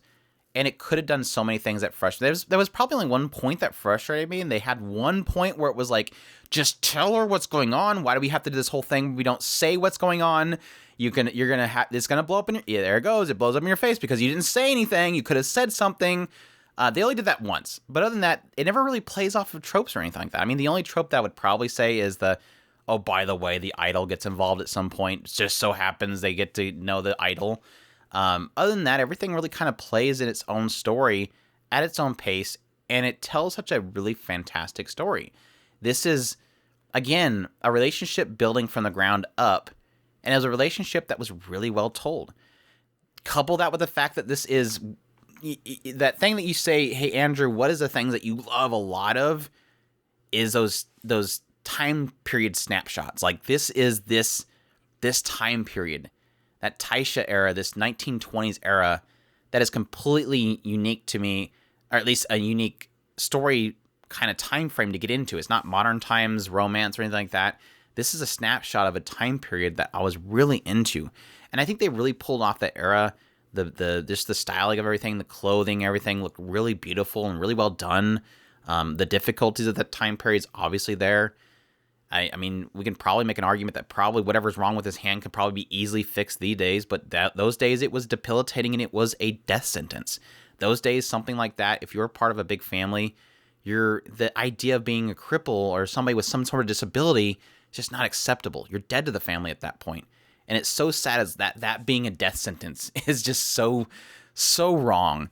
The ability for the writer to really kind of bring in characters that have, like, at face value seem like rotten people, but you realize they have their own baggage and their own insecurities they get into. The sister was a prime example of that. Rio can die in a fire. I don't care. They tried to make me like her. I still don't like her. But it even got to the point where they introduced a character late in the show, and I was like, oh, please don't be another nasty person with baggage. No, they didn't do that. I'm like, cool, thank you. The writer's not just always going to rely on that. They know how to write characters in different ways. There was so many great characters in the show besides Rio. She can die in a fire. They were all fantastic. She wasn't that bad. Yeah, she was. She was rotten. She had a bad intro. No, don't even go there. Don't say because her father. No. I actually kind of forgot about the dad, but I hated the dad. I hated the dad. Yeah.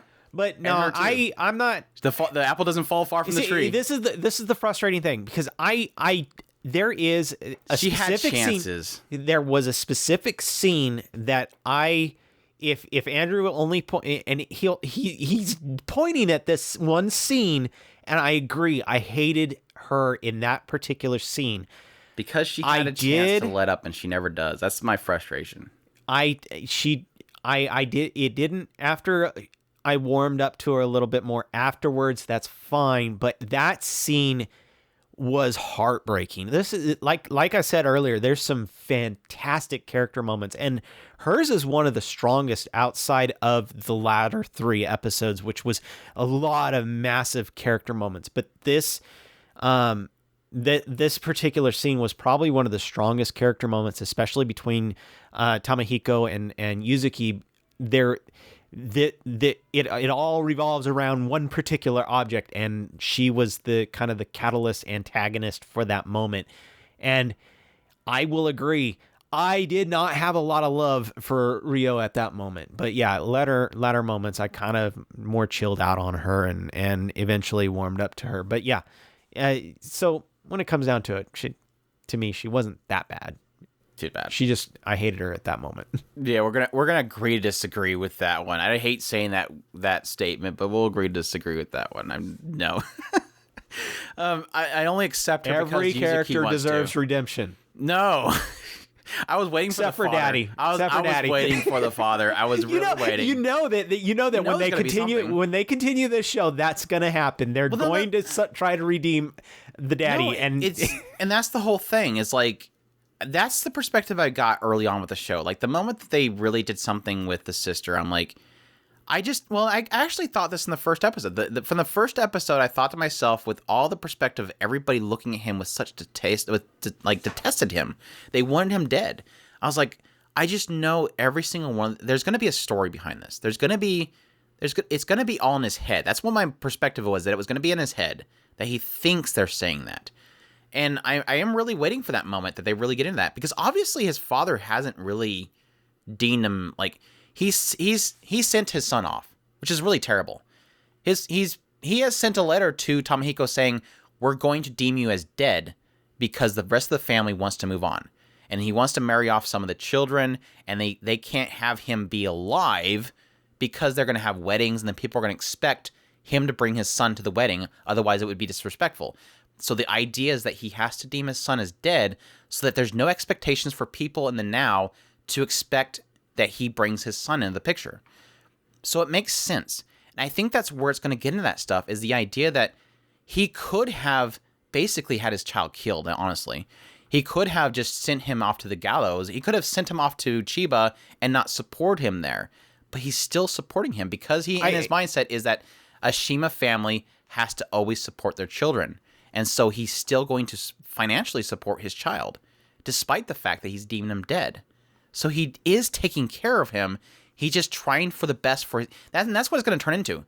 He's always thinking for the best for his children, and he can't have Tamahiko around for the best of his children. So this is what he thinks he has to do to secure their futures. It's going to be that. And did you catch that Tamako was more along the lines of she thought that was the humor? She thought that was the humor. Yeah, she thought it was a humor. I don't want to dig into it too much, but she was relaying.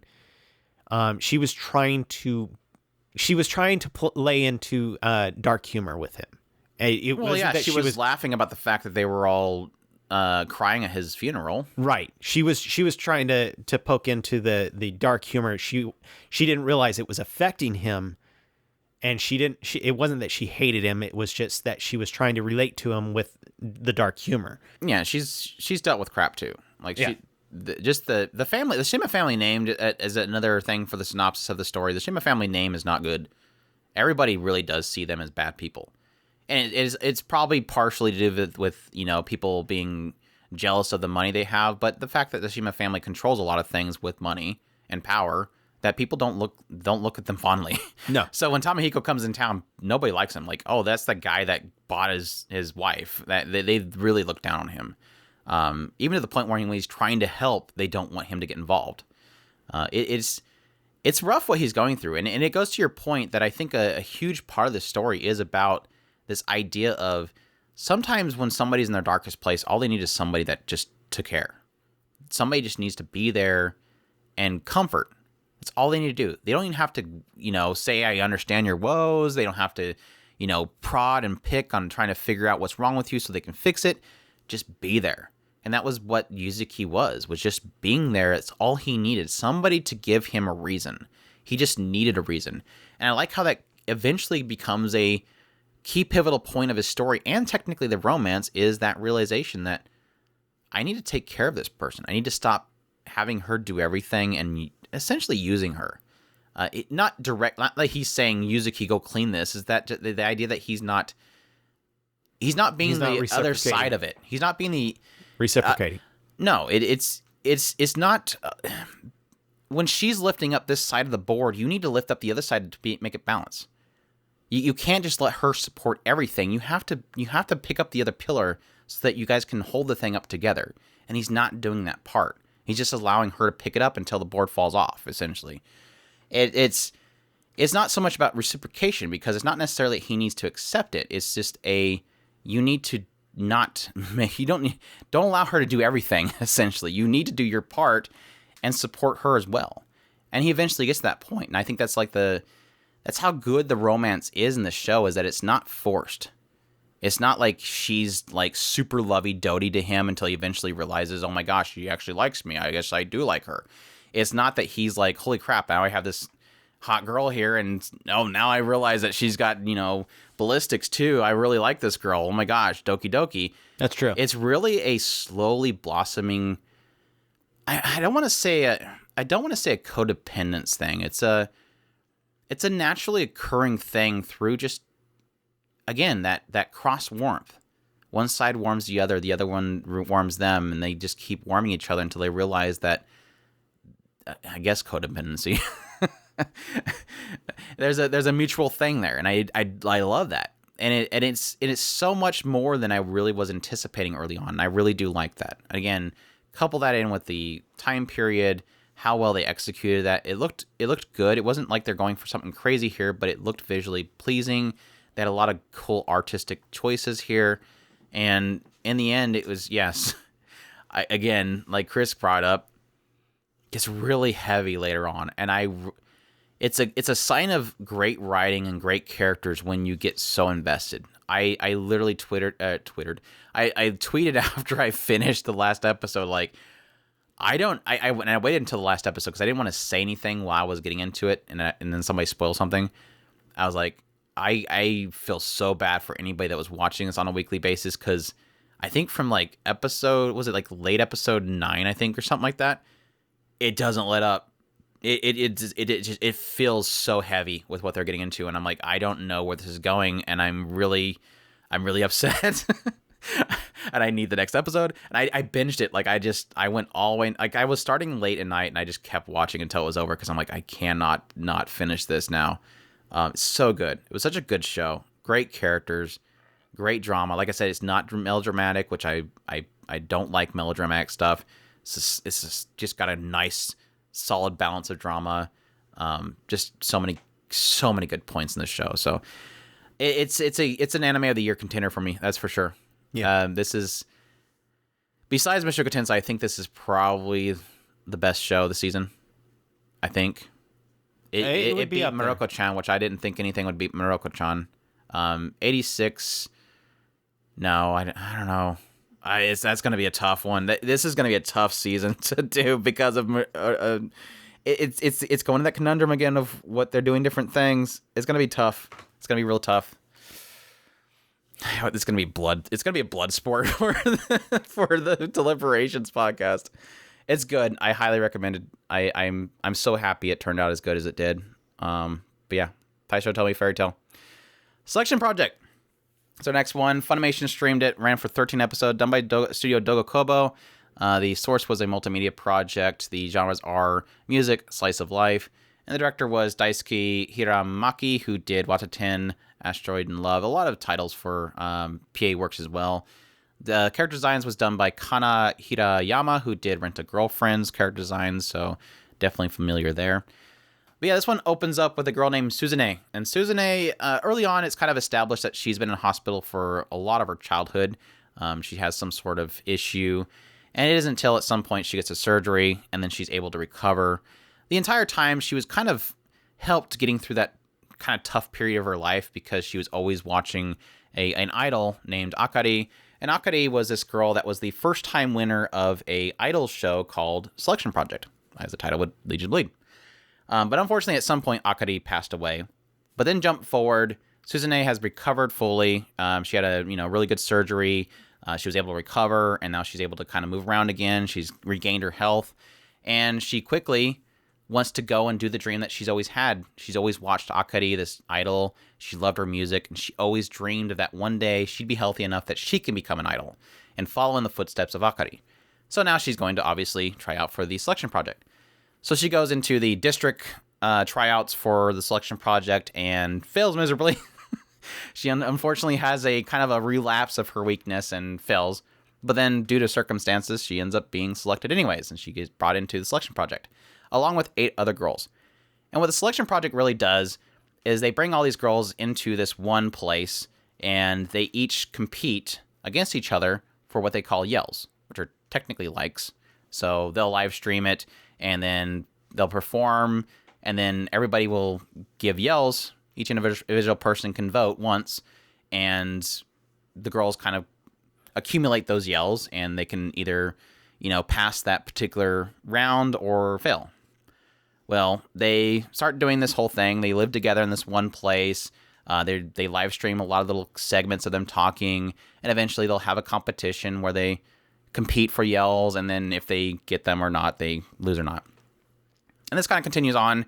You kind of slowly meet each of these girls. Obviously, each of them have their own little quirks. You have the girl who likes to eat a lot. She's a country bumpkin. You have the childhood star that used to star in this detective show. You have the athletic girl. You have the very rich Ojo girl. You have the motherly type girl. Each of them have their own little kind of archetypes. Oh, yeah, you also have the long black-haired snotty girl that thinks everything's about being rivals and that nobody should be friends. That one, too. They always have to have that one in idol shows, of course. But anyways, they all kind of meet each other. It kind of unfortunate, I guess. Did you watch the show? Well, to give you a hint, as you were scrolling down, I said, "What the heck is that?" So okay, probably not. The Sumipanda? Yeah, Sumipanda. Sumipanda is the host. But yeah, I guess to start kind of diving into my thoughts as I kind of go along with this whole process is he has 4 eyes, just in case anybody is wondering. No, he's only got 2 eyes. It's just he's got a suit on. Yeah, so it looks like he has 4 eyes. Anyways, he has eyes in his mouth. The struggle that I quickly have is that it kind of established this idea of reality TV show. Obviously, they're all rivals, and it kind of gave the sense that this is all going to be about each of these girls competing against each other. But what it quickly does, it decides, okay, now everybody group up. So we make basically idol groups. So it kind of throws that out the window really quickly. But what it does with that is interesting. Because the struggle that I kind of have with a lot of these shows where they have a huge cast is episode per character. Like, okay, now it's time for the country bumpkin girl, time to get into her story, give an entire episode to it. And then you end up realizing that you only have 3 episodes to work with because you just spend an episode to work on each character. But I like how this story does it, because what it does is it technically groups these girls up in these little groups to compete against the other ones. And what that does good is that you essentially develop the characters and get into them in groups. So like for one example, one of the groups had both Hiromi and Nagisa. And you kind of get in this whole thing with them really struggling about a similar issue. And again, it's good to have that because you don't have to worry about both Hiromi having an episode and Nagisa having an episode. They develop together. That equally happens with other characters. I think one of the nice ones was specifically Mako, and how she's like the motherly character. And so when these other two kind of have an argument, she comes in and kind of treats them like the motherly character and, reprimands them. And so you get that development that she has a family that has a ton of siblings. And so that's why she's more motherly, because she's basically raised a lot of siblings. So again, I both kind of struggle with the fact that they kind of ditched the idea of, full-on competition really quickly, but it helps develop the characters. Not significant amounts, but it was enough that I kind of grew to like each of these characters more than just their archetypes. I freaking love the character artwork. That's for fact. Yeah. And Dogakoba did a pretty solid job of keeping them on model and looking good. There was a couple points where it kind of slips away, but overall it looked really good most of the time.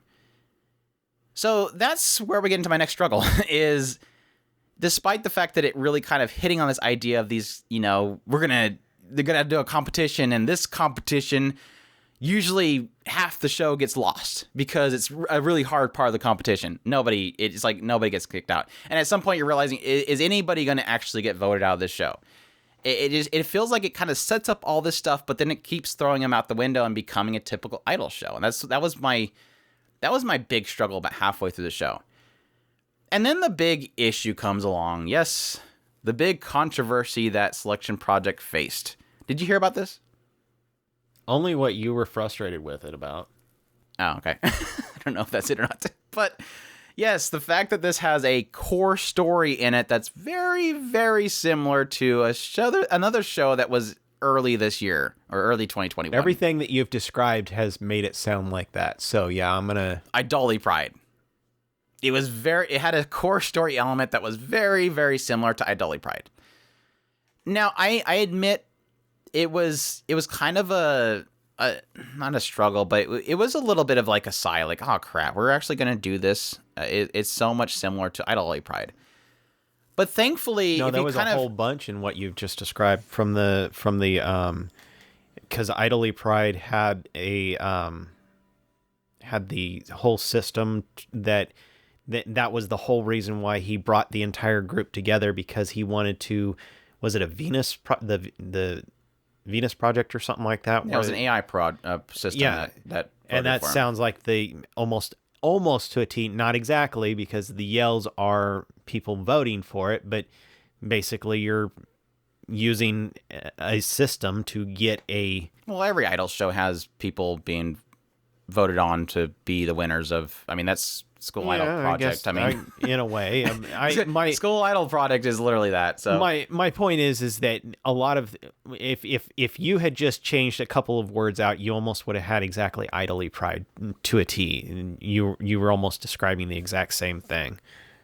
I won't agree there, but yes, like I said, the core story is definitely very similar. And like I said, I had a sigh moment with it, and I was kind of grumbling about it, but at the same time, I was like, okay, that's fine. We deal with this. We deal with this a lot with things like, isekais. So what are you going to do with it, show? And thankfully, it does a lot more with it. And the best way that I can describe this for people that have watched Idoli Pride and haven't watched Selection Project yet, it's one of those things where if you watch one or the other, you're not going to care. So if you've never watched Idoli Pride, you're not going to care. But I think for people that have watched Idoli Pride, what I would tell you is that what Idoli Pride does well is the past. Mana's story was fantastic. The past elements was fantastic. And so much focus was on Mana's legacy. Whereas this one I feel is so much more focused on the now and the future because of that circumstance. And so the driving force and the nugget of, good storytelling here is how it changes the characters and what they do in the future, not so much the past.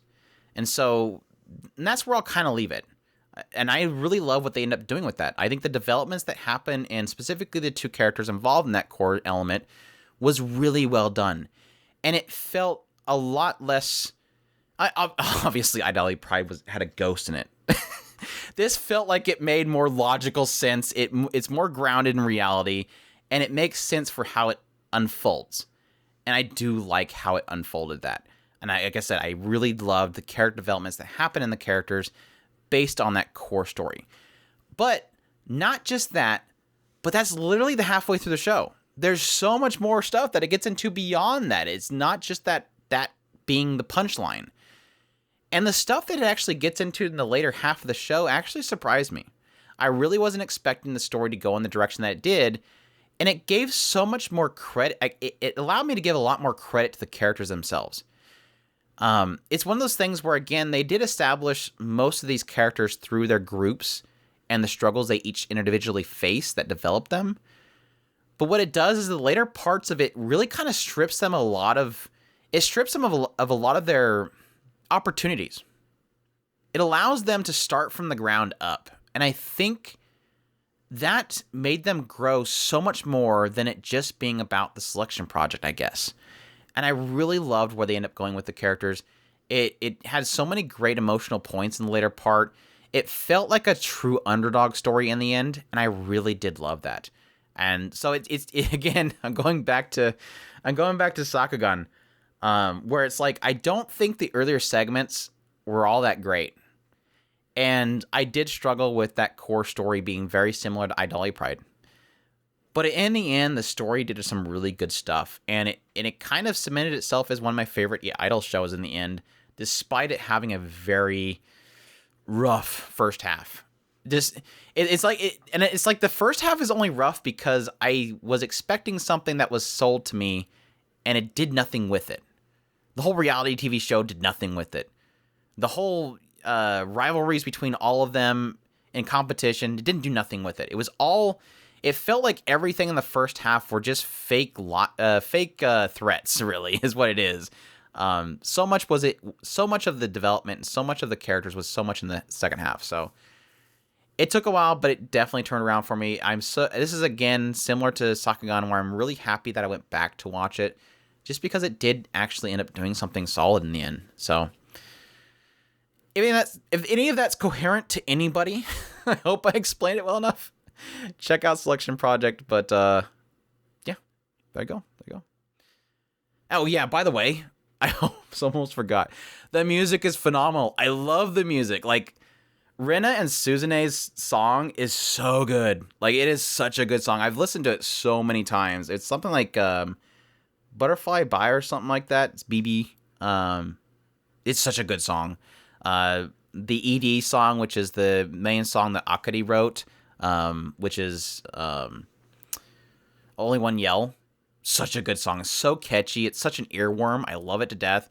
The ED has each of the characters sing that song in their own way. But obviously, Akari's probably going to be the one that most people really like, because Akari, again, is voiced by the same seiyuu that did Sakurai. So hearing her sing that song is like super good. Such a good music. Like, all this music's good. Like one of the pairings that the girls have is they make a band, and because what essentially is when they separate the characters in the groups, they each pick like this one paddle, and it makes them do something specific. So this group ended up doing instruments, and this group ended up doing, I think, dance routine. This one did vocals. And so each one of them did their own style. And so, like, even the one with, like, the instruments, like, does this little kind of rock thing. Really good music there. Again, Suzune and Rina's song being the vocal group was a phenomenal song.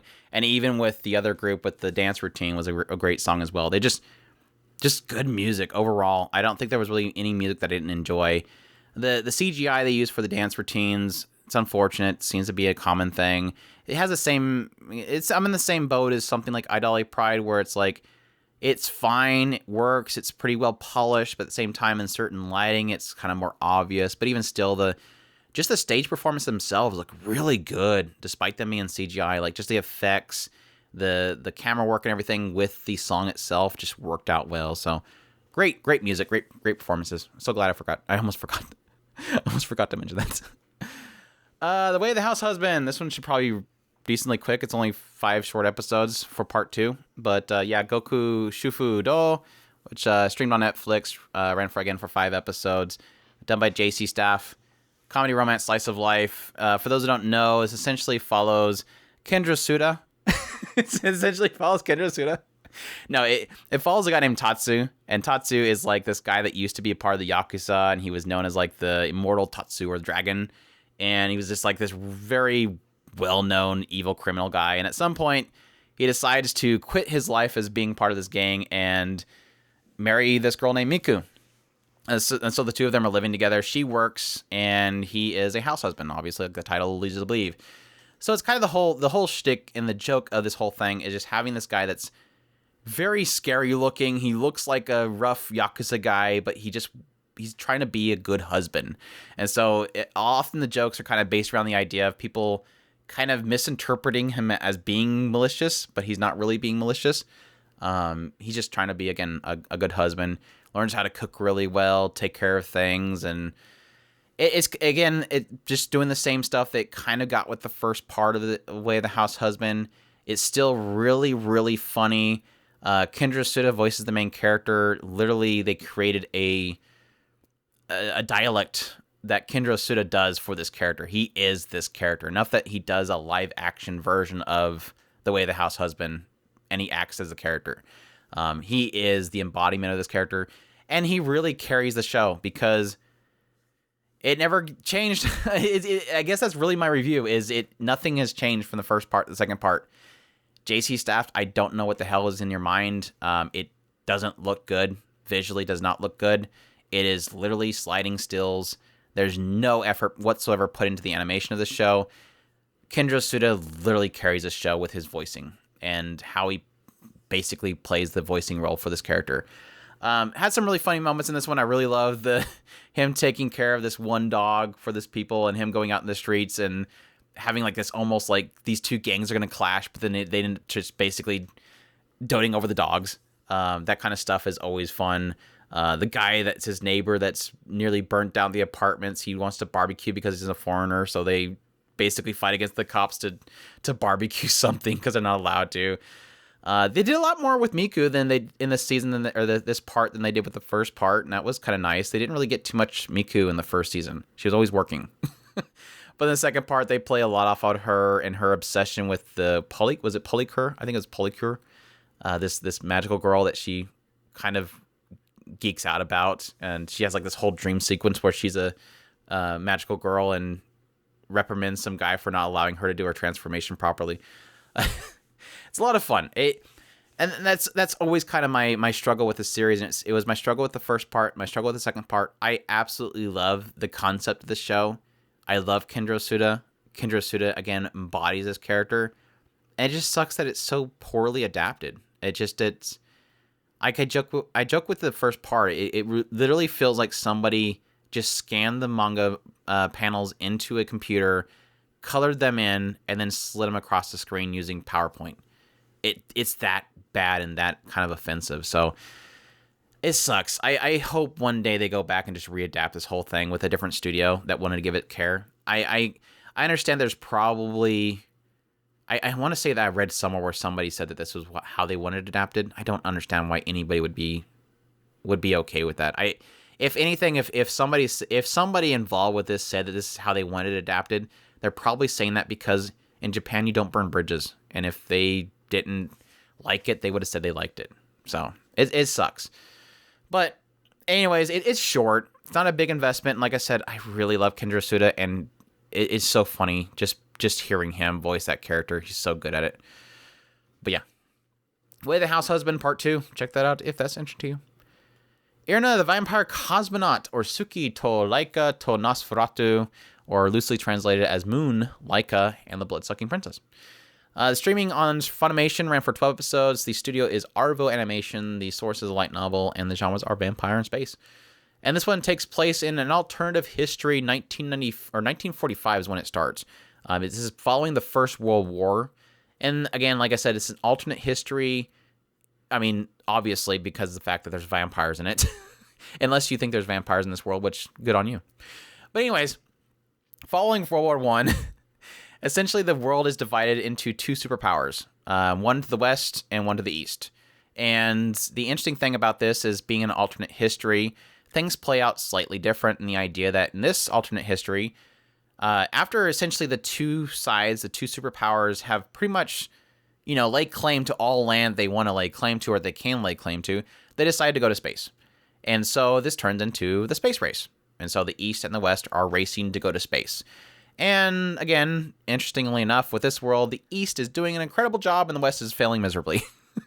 In the East, they quickly launch satellites, they get a dog into orbit, all that kind of stuff, all the way into the current time that we're following the story, in that they have decided they want to be the first nation to send a human to space.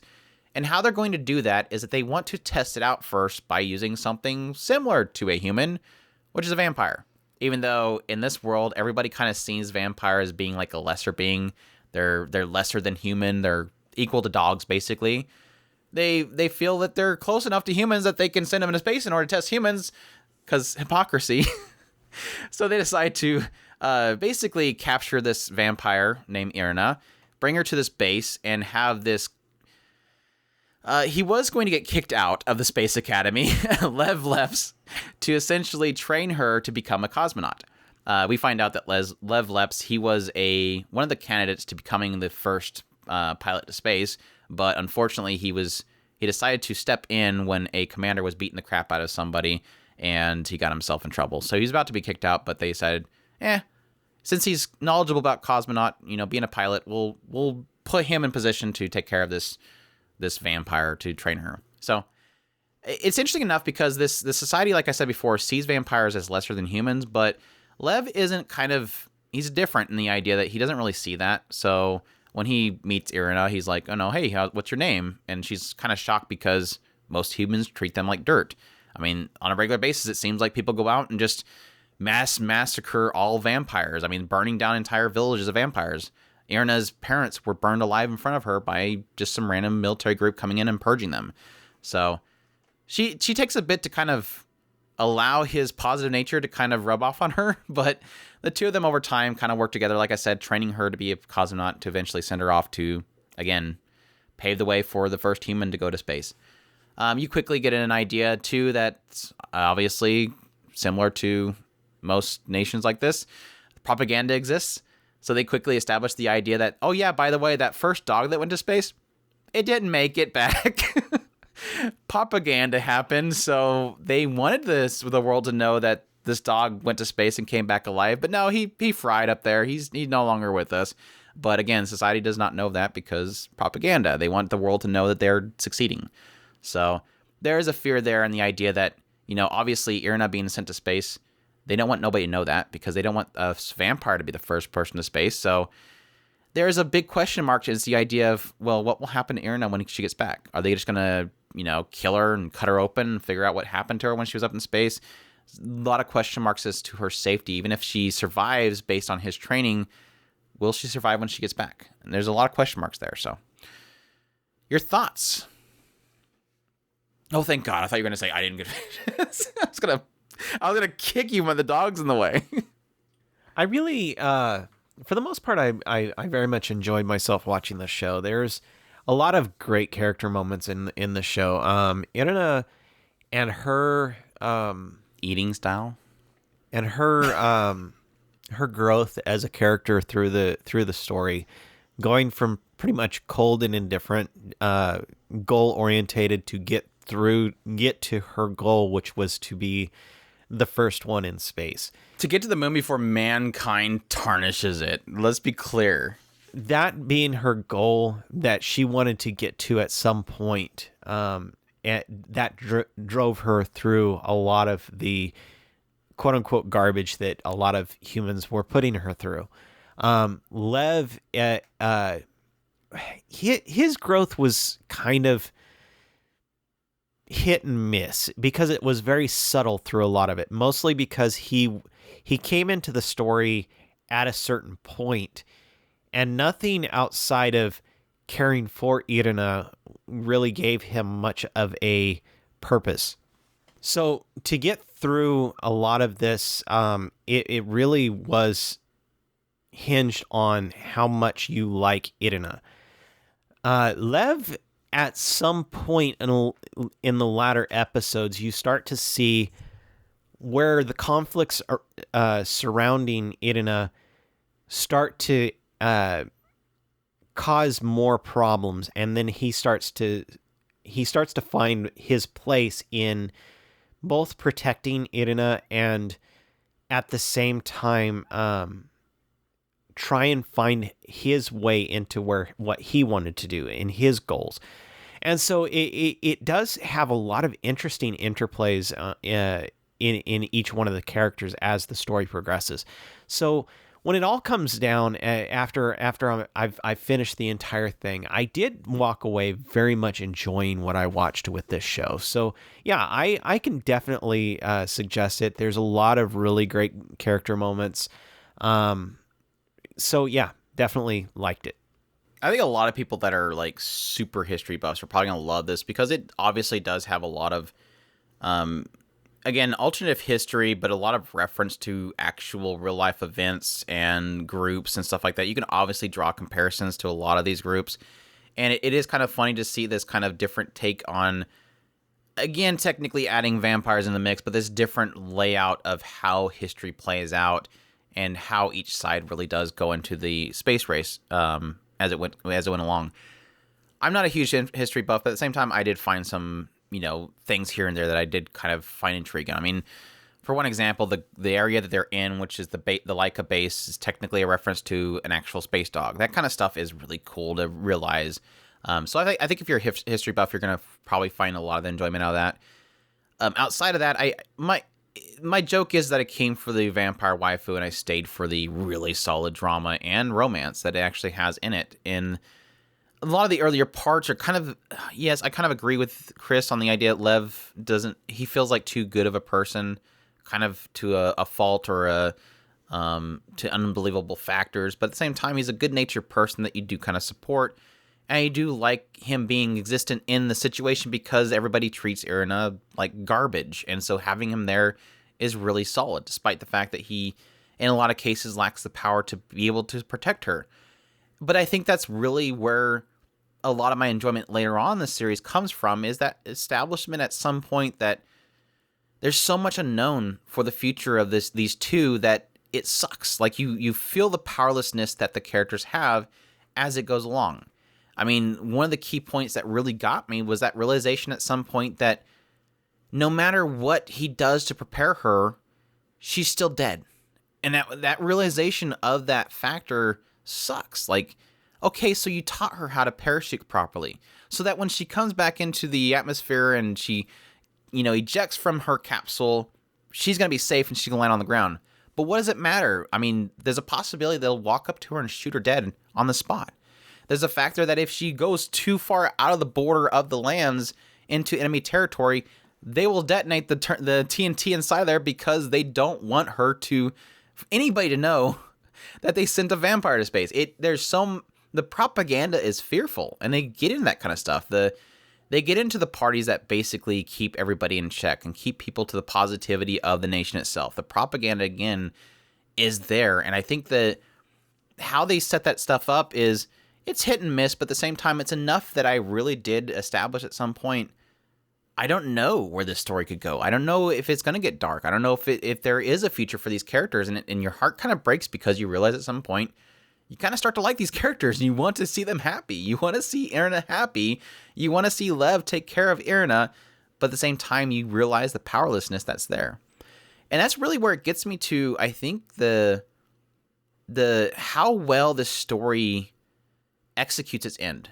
Because again, there's so much unknown about how this story can end. And it feels like basically the immovable object. How do you get past the immovable object that it kind of is set up? And I think this show, in my opinion, knocked it out of the park. I loved how this show ended and how it executed that in a way that I believed. Like, I understood how this could happen, and the writer pulled it off. Like, you've set up these cards to play out this way. How can you end this in a way that I'm going to be satisfied? And it did it. It pulled it off, and it did it in spades. And I really do respect the writer for that, because it was, again, from about the halfway point, I really didn't know what this writer was going to do with the story. I didn't know how they were going to pull this off. And having so many great points leading up to that as well was fantastic. I loved a lot of the scenes and how they, without spoiling things, I loved how that first launch happened, how things played out, and how they reference it later on, I guess is the best way they can put it. I agree. They pulled off a lot of that stuff, and I really did like that. Lev and Leps were fantastic. Or Lev and Irina were fantastic. Anya was best girl. Super horizontal headbutt and all. A lot of the side characters. I think if you wanted to pull one negative out me, I'd probably say it was the other candidates. I think Rosa and what was the other guy's name? Mitchell, I think his name. Rosa and Mitchell, I joked about this in one of my impressions. I don't feel like this writer likes to write character-to-character conflicts. Because how they played out, how they resolved Rosa's story, and how they resolved the other guy's story, I forget what his name is, again, I think it's Mitchell or something like that. They were kind of like one of those scene change character comes up and they're like, everything's fine now. It's like, what? Like, okay.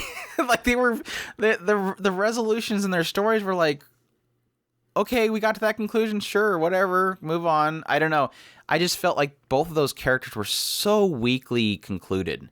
I understood Rosa's conclusion. The other guy I didn't understand at all. But they just felt so anticlimactic. Like, I don't know where it's like, okay, I guess we're just moving on from that. All right, cool, whatever. Back to 11, the internet. I don't care. Those were probably the only two weak parts. The other part was that I don't think the story, and again, how do I properly say this without spoiling it? There's two key characters in the last bit of the show that make a move. And while it's not unexpected that they make that move, but I don't think the writer or the adaptation properly explained why in the end. I understand them doing it, but I don't fully understand why they would do it, and to the extent they did it. And so I don't know if that's something that, again, the adaptation just skipped, or maybe they'll get into it in the future, because they kind of were about to get into it, but they left it very vague at the end. So it doesn't bother me, though. I just felt like I kind of wanted to know more about that, but in the end, I was, again, like I said, very happy with how the writer really kind of wrapped things up. So, and it didn't feel source material bait too, and I was really surprised by that. I think it was a really solid chapter close. They do kind of jump around the world and show a couple very obviously unique looking characters that will probably be later in the light novel, but I didn't care. I think it was a really solid conclusion. Even if I would love more, but even if I don't, I wouldn't be upset. So I really loved it. Yeah. Irina the Vampire Cosmonaut. Rumble Garanndoll, or Gyokuten Sekai no Denshi Shoujo, or World Twisting Battery Girls. Oh, this one's a fantastic Streamed on Funimation, ran for 12 episodes, done by Studio Lurch. The source is an original. The genres are action, comedy, mecha, sci-fi. The character designer behind this one was Akio Watanabe, who obviously did the Monogatari series Higurashi Nu and Etotama. So fantastic character designs. The director was Masaomi Ando, who did School Live, Astro Lost in Space, Scum's Wish, and Hakuto Tomikuchi. And the series composition by Makoto Uezu, who did Scum's Wish, Assassination Classroom, Konosuba, and Carnival Phantasm.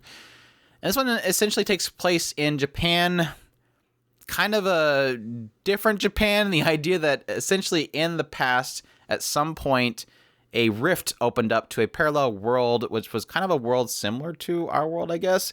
And all these military groups surged through it and quickly took over Japan because they had these specialized, mechas that, mankind couldn't fight against. And they essentially took over Japan. And their whole thing was to basically rule by an iron thumb, that everybody was going to be a cog in the system, and that anything entertainment-wise, otaku nature, basically, is not allowed. So any kind of pastimes you have, or hobbies, or video games, all that kind of stuff, ain't gonna happen. Can't have it here. And so they basically abolish all that stuff. We quickly follow a guy named Hasumichi, who is essentially working at a host club, even though that should be shut down here soon. He's working for it. And at some point, as he's walking home, they basically, the True Army, this group that's, controlling everything, they decide to wipe out an entire district that he's in because they discover that this, rebel group is secretly working in that area. And so he's kind of caught in the middle of a fight between the rebels and this True Army. And the rebels is this one big shark robot thing, Garanndoll, that quickly runs out of energy and falls over. And so, kind of seeking safety, he decides to jump inside the cockpit of this thing and comes to find out that it's being powered by this girl. This girl's inside of it. She's a little chibi character that's in there. He has to use this little visor thing to control it. But his phone goes off, and it plays this theme song of this old anime, and it recharges this girl. This girl's able to recharge the machine, and it's able to fight again. So you quickly find out that, essentially, this rebel group is using these robots that essentially are powered by girls who have, passion in something. So this girl that he's working with right there has this passion for this old mecha anime. And so, again, she controls it, and they're able to fight, and they run off to their secret base, which, by the way, is in Akihabara, obviously, because that's where all the otaku stuff is. But anyways, yeah, he ends up roped into working for this rebel group, and he basically works alongside these battery girls to fight against the True Army that's trying to take away everything that, entertains people. Old passions of video games and anime and idols and all that kind of stuff. Which leads you to the three main battery girls, which is Rin, who is into this mecha anime, Yuki, who is the last remaining idol, and Misa, who is this shut-in gamer girl. So that's pretty much the setup. And like I said, it a lot of the focus of this show, and I guess is really getting to the crux of my thoughts on the show. This show is really all about, I guess, passions versus patriotism, and this idea that this True Army really is this group of people that seek to do everything they can in order to remove this stain that will harm the world, which is, anime and video games, all these things that, distract people from what they should be doing, which is, keeping society going. And so the obvious struggle that you have there is that, again, that patriotism versus passion. This idea that Hosamichi's kind of in the middle, where you obviously realize that, there's something there. He does have knowledge of this anime that Rin's talking about. He obviously has that cell phone ringtone. So he obviously has something there, but you kind of get a quick idea early on that he's kind of left that behind. He's quote unquote grown up. And so he is struggling with the idea that now he has to work alongside these girls that he has to be kind of in sync with. He can't work with Rin if he's not, going with the flow. Like, he has to act as if he's in this passion. And that's his whole thing, is that he is good at putting on masks. So he's good at being whatever somebody wants him because he worked at a hostess bar. So he'll act like he is into this anime just to make Rin happy so they work together, but it doesn't work out in the end. He has to act like he's working with Yuki as his manager and supporting her as an idol, but he doesn't really care. And that becomes a thing as it goes along, is that struggle between, again, these things that we love so much in this otaku nature, which I guess is really where I came into the show and was a little bit disappointed, is that it seems like this show is all about, what we as otaku and fans of anime and other things, like, again, video games and stuff, all face at some point. We all face that aspect that society tells us that we need to grow up, we need to walk away from anime, why are you watching that anime stuff?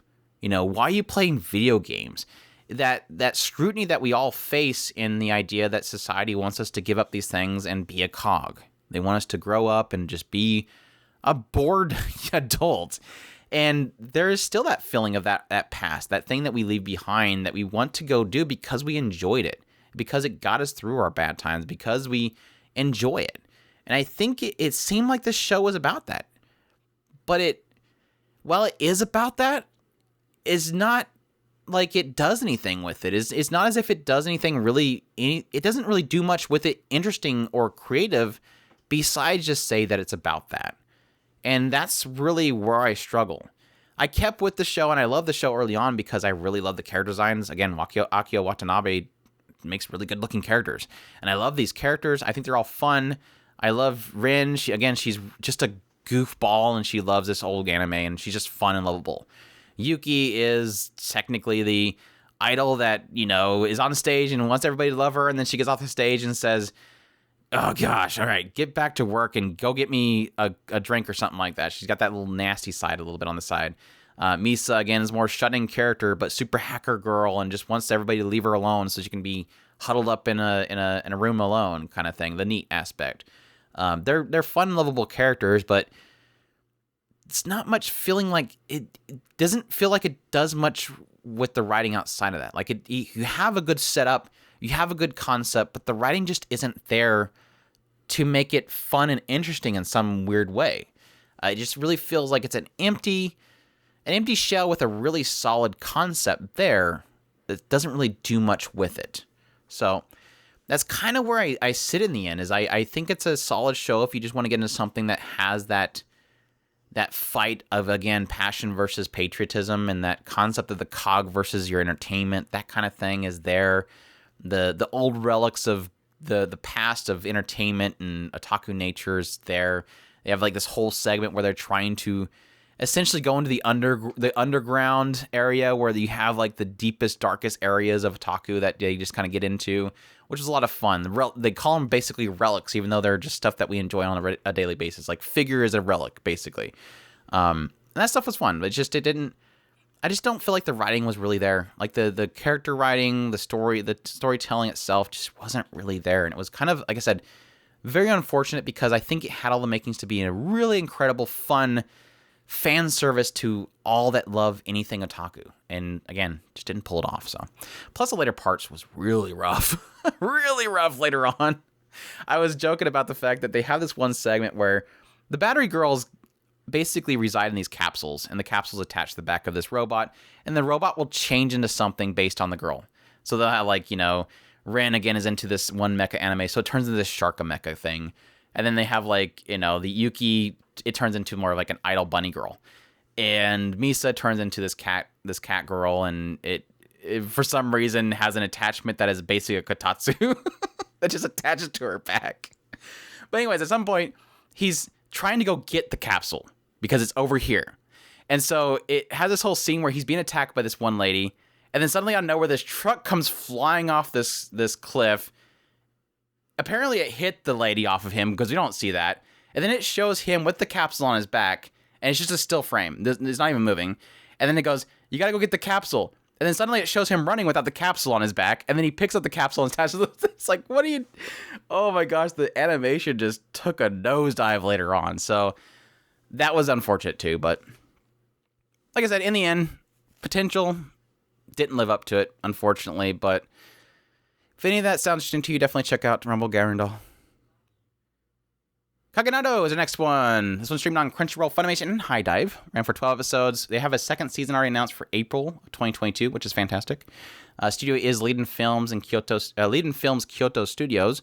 The source is an original. The genres are comedy, and this one essentially opens up in a planetarium. It quickly jumps to Yumemi, who is technically the planetarian of the visual novel Planetarian.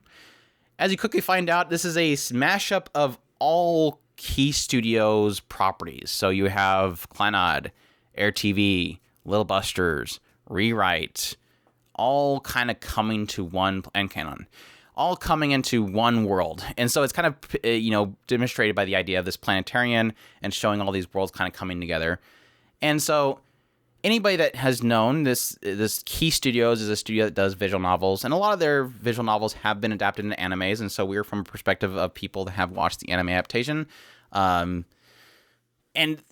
the whole concept, the whole spiel of this entire thing is to take all these characters and stick them into one place. Kind of similar to Isekai Quartet, where it's just, for some reason, let's just throw all these characters into one school and have the shenanigans happen. And that's literally what happens. So, first foremost, warning, if you have not watched all these shows or the visual novels, don't watch the show, because literally the first episode spoils every single one of the climaxes. Well, it doesn't really spoil the climaxes. It just kind of twists the climaxes in some way. But that's pretty much the jokes of this show, is basically taking all these characters and just throwing them at each other and making fun of everything about them. Again, their climaxes, their character archetypes. It groups up different archetypes to make fun of them. It talks about the fandom around the characters themselves and what they think of certain characters like Ryu. All for just fun. It almost feels like the writers just hold nothing back, because some of these characters they're super cruel with, like poor Mizusu. I would have to hear "goal" one more time. I'm gonna punch somebody. Your thoughts on Kaginado? I was actually being truthful. I was a little afraid of going into this, not because I don't love the show or these characters. I absolutely adore these characters. I was actually a little bit afraid of going into it because I was scared that I wouldn't remember everything. Not so much because it's been a long time since I've watched a lot of these shows. So going into them, I was like, I'm afraid I'm going to miss the jokes, and I'm going to feel so bad if I don't find this hilarious, knowing that I should find it funny because I love these characters. And I was so pleasantly surprised that I didn't feel, while I knew I could see a joke, I could catch the reference, but sometimes there was a like, I should know what the significance of that is. But for the most part, I generally caught on to the joke, and I just went along with it for the ride. So yeah, I had a blast watching this show. Every episode, I can't think of one episode that I didn't really have a blast watching. Yeah, just too much fun. Highly suggested if you've watched the key shows. It's just it was a lot of fun.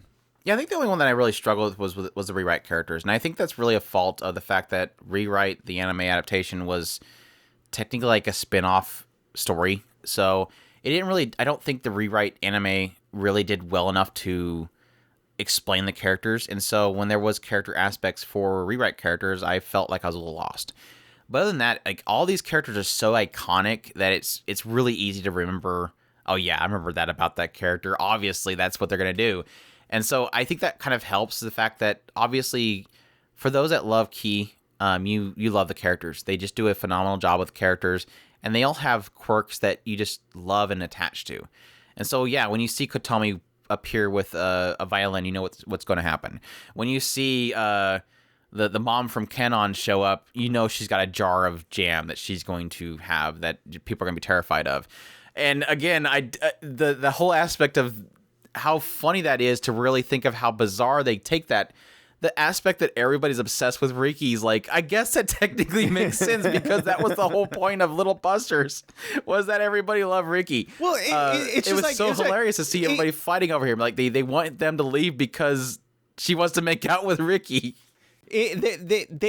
In a lot of ways, they were roasting, like Andrew had mentioned, they were roasting the audience. They would roast the characters. They would roast even the author himself. It seemed like they were roasting him in a lot of cases. The weird obsession that this guy has with making at least one character with a thing of an obsession with something, and it kind of points it out with like the fish, the starfish, and then. What was the third one? They had the little that was the takoyaki, the fish was a takoyaki. The other one was the character that was from Rewrite. That was the one that I couldn't really understand. Wasn't it the Shizuru? Okay. Anyway, there was 3 at any rate, and the surprising one was the one that they had like, was it 3 or 4 characters were all the same Seiyu, and I was like, holy crap, I didn't know that. Yeah. It didn't dawn on me until they had this whole bit about it, and I'm like, oh yeah, that's true. That was great. It was nice to hear my girl after a long time. She does not get any characters anymore, and so it was kind of nice to have her in Komori. Yeah. So it was nice to have her in a show after a long time of not hearing her. Oh my gosh, Mizuzu and her encountering a certain somebody was like, oh crap, that's crazy. It didn't dawn on me that would be a thing that they would end up doing. I absolutely love that. There's so many good points. And like I said, the first episode was like so good. The pool episode was fantastic. I love, again, Ricky, making fun of Ricky as always. The protagonist meeting obviously had to happen, and that was priceless because, again, it's playing off of essentially them joking about everything kind of similar they do with each of them, but also kind of showing those differences that obviously some are more jealous of other ones for having better off. The sister meetings was great. There's so many good points in this show. Absolutely loved the constant reminder to Tsunohara at what place he belongs in the world. They actually did something good with him. Like they actually praised him at some point. I'm like, whoa, wait, so Tsunohara's the winner right now? That's a shocker. It was good. I'm so happy for a second season because it's so good. I hope they have like just content to work with going forward because there wasn't a single moment I wasn't either grinning from ear to ear or just laughing. It was that good. I absolutely loved it. So definitely looking forward to more of that. Moving on, can I make your ears happy in 180 seconds? Right, 180 byo de kimi no mimi wo shiarase ni dekiru ka? This one was streaming on pretty much YouTube. Pretty much YouTube.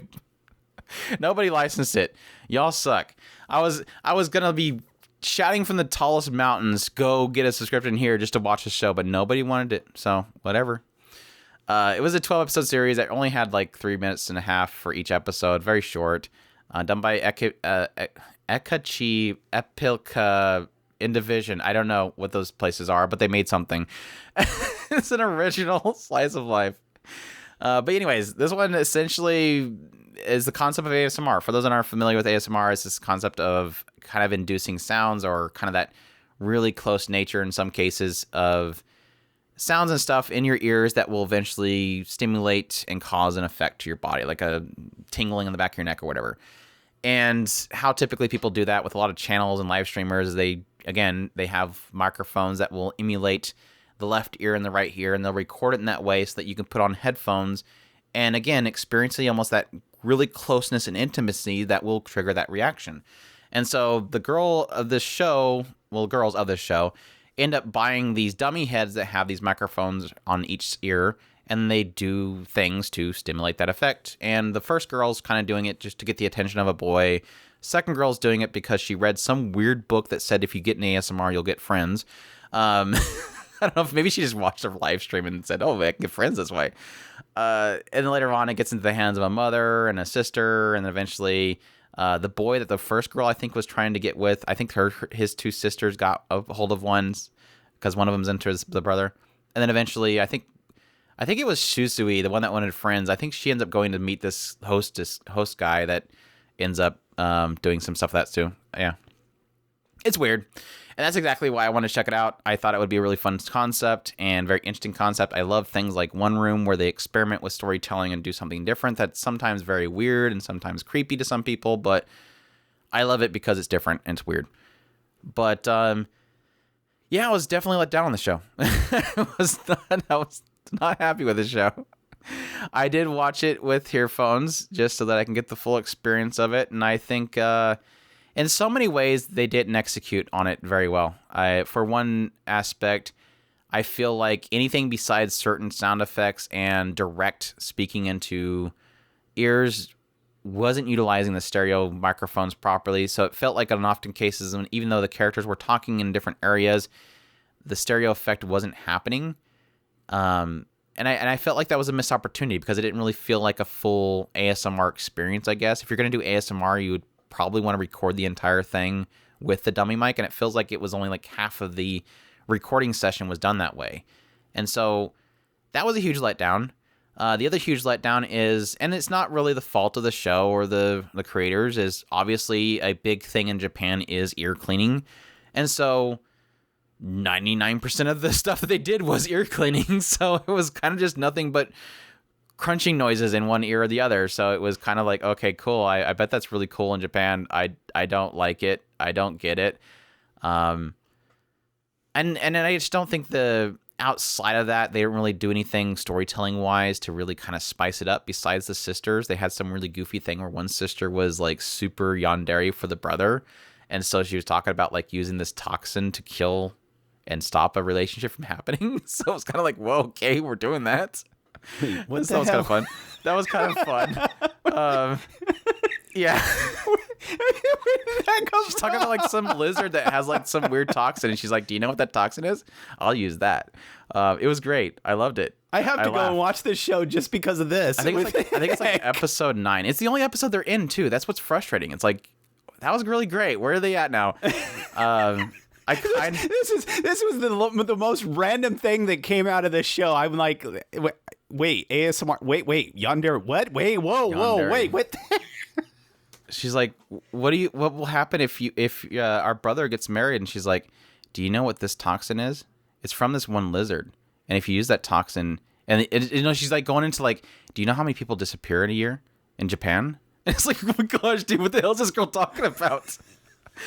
I was like half expecting her to like talk about like, the disintegration factor of using bleach on bodies or something like that, and like getting some crazy like psycho killer kits or something like that. I don't know.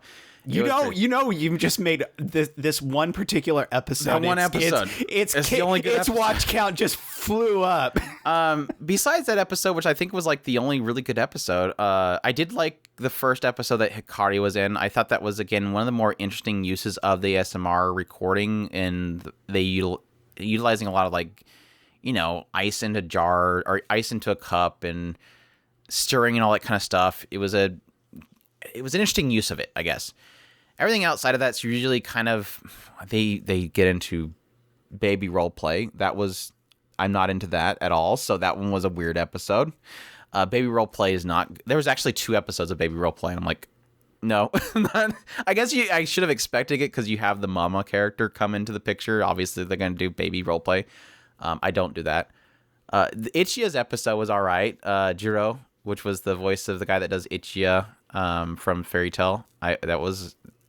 He did a solid voice. It was, again, more akin to the guy from A Sense of a Bookworm, his role there. He's got a very kind of mature and interesting voice. Not Kenjiro Suda, but still solid. I don't know. It is one of those ones where I think you can check it out for certain reasons. Again, it's very...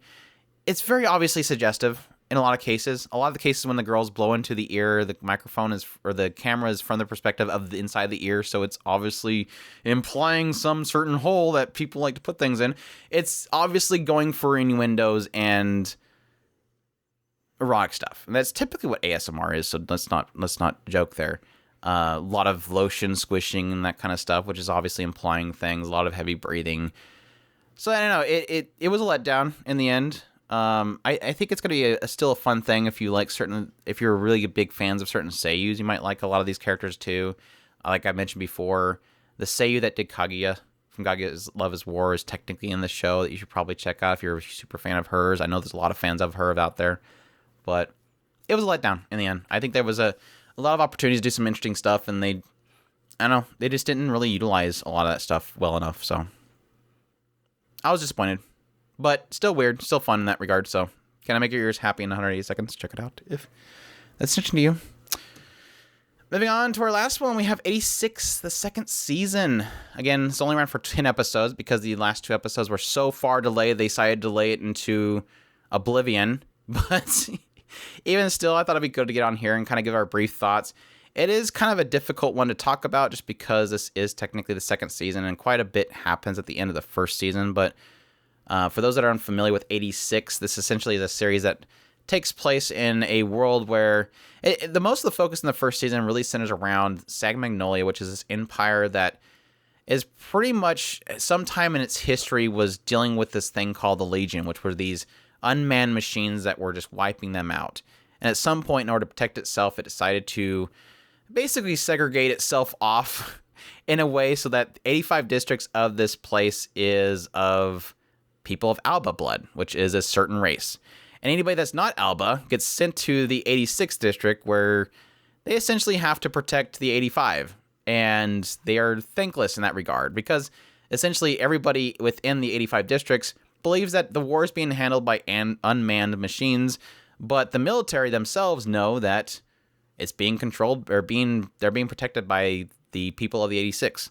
They're being sent out there. They're treated like, lesser than human. They're treated like pigs. They're sent out to the war thanklessly to basically fight off the Legion that's threatening the 85. And this mostly focuses on, the story mostly focuses on Lena, who is an Alba that is working as a handler. And these handlers basically direct the 86 to go out into battle.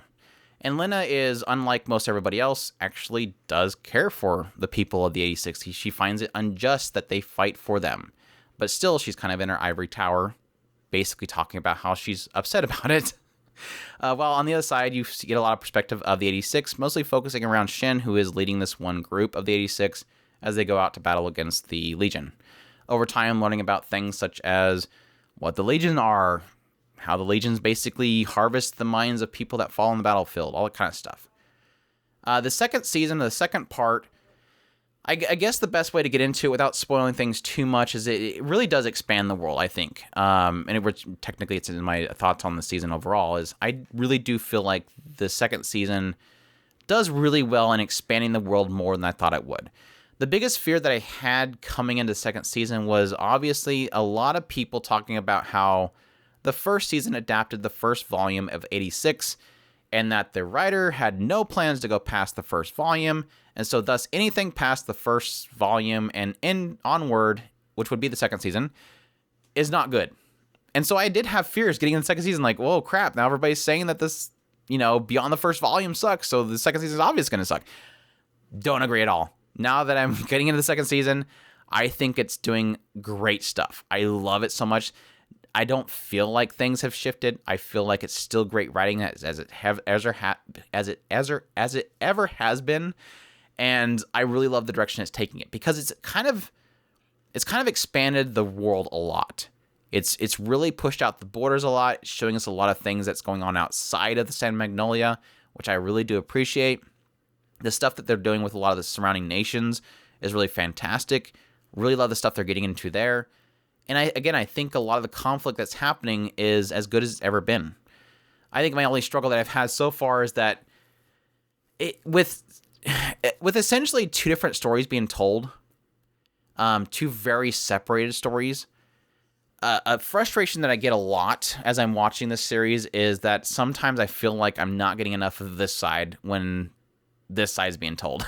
I always have this conflict that when I'm spending too much time on this side, I want to know more about this side. And so I guess it's a sign of how much I care about the characters that I get so frustrated with the fact that I don't get enough of one or the other. And I think that's not a negative thing, but at the same time, it is a struggle.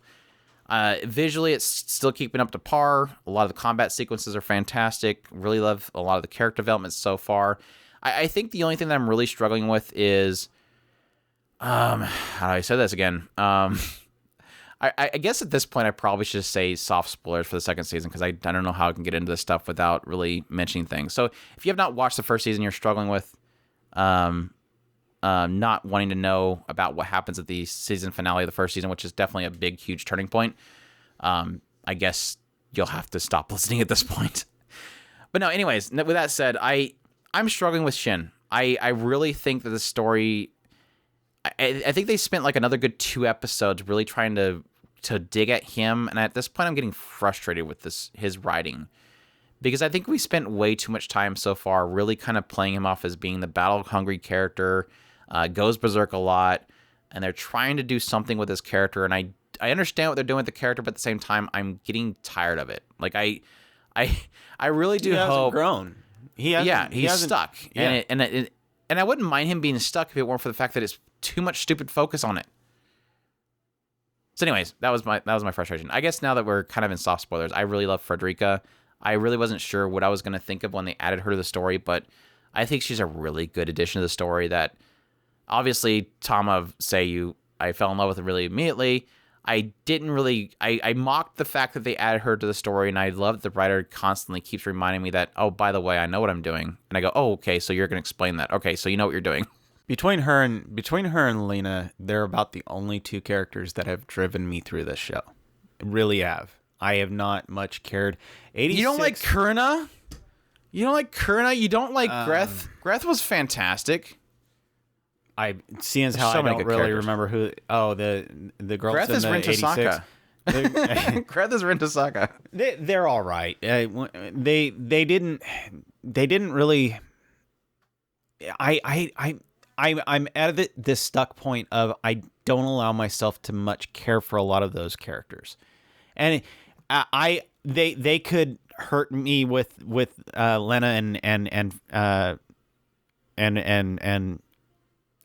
and Frederica just as easy. So it's not like I'm not aware of how much care this writer has for his characters. It's more along the lines of I don't trust him with the 86. I really don't.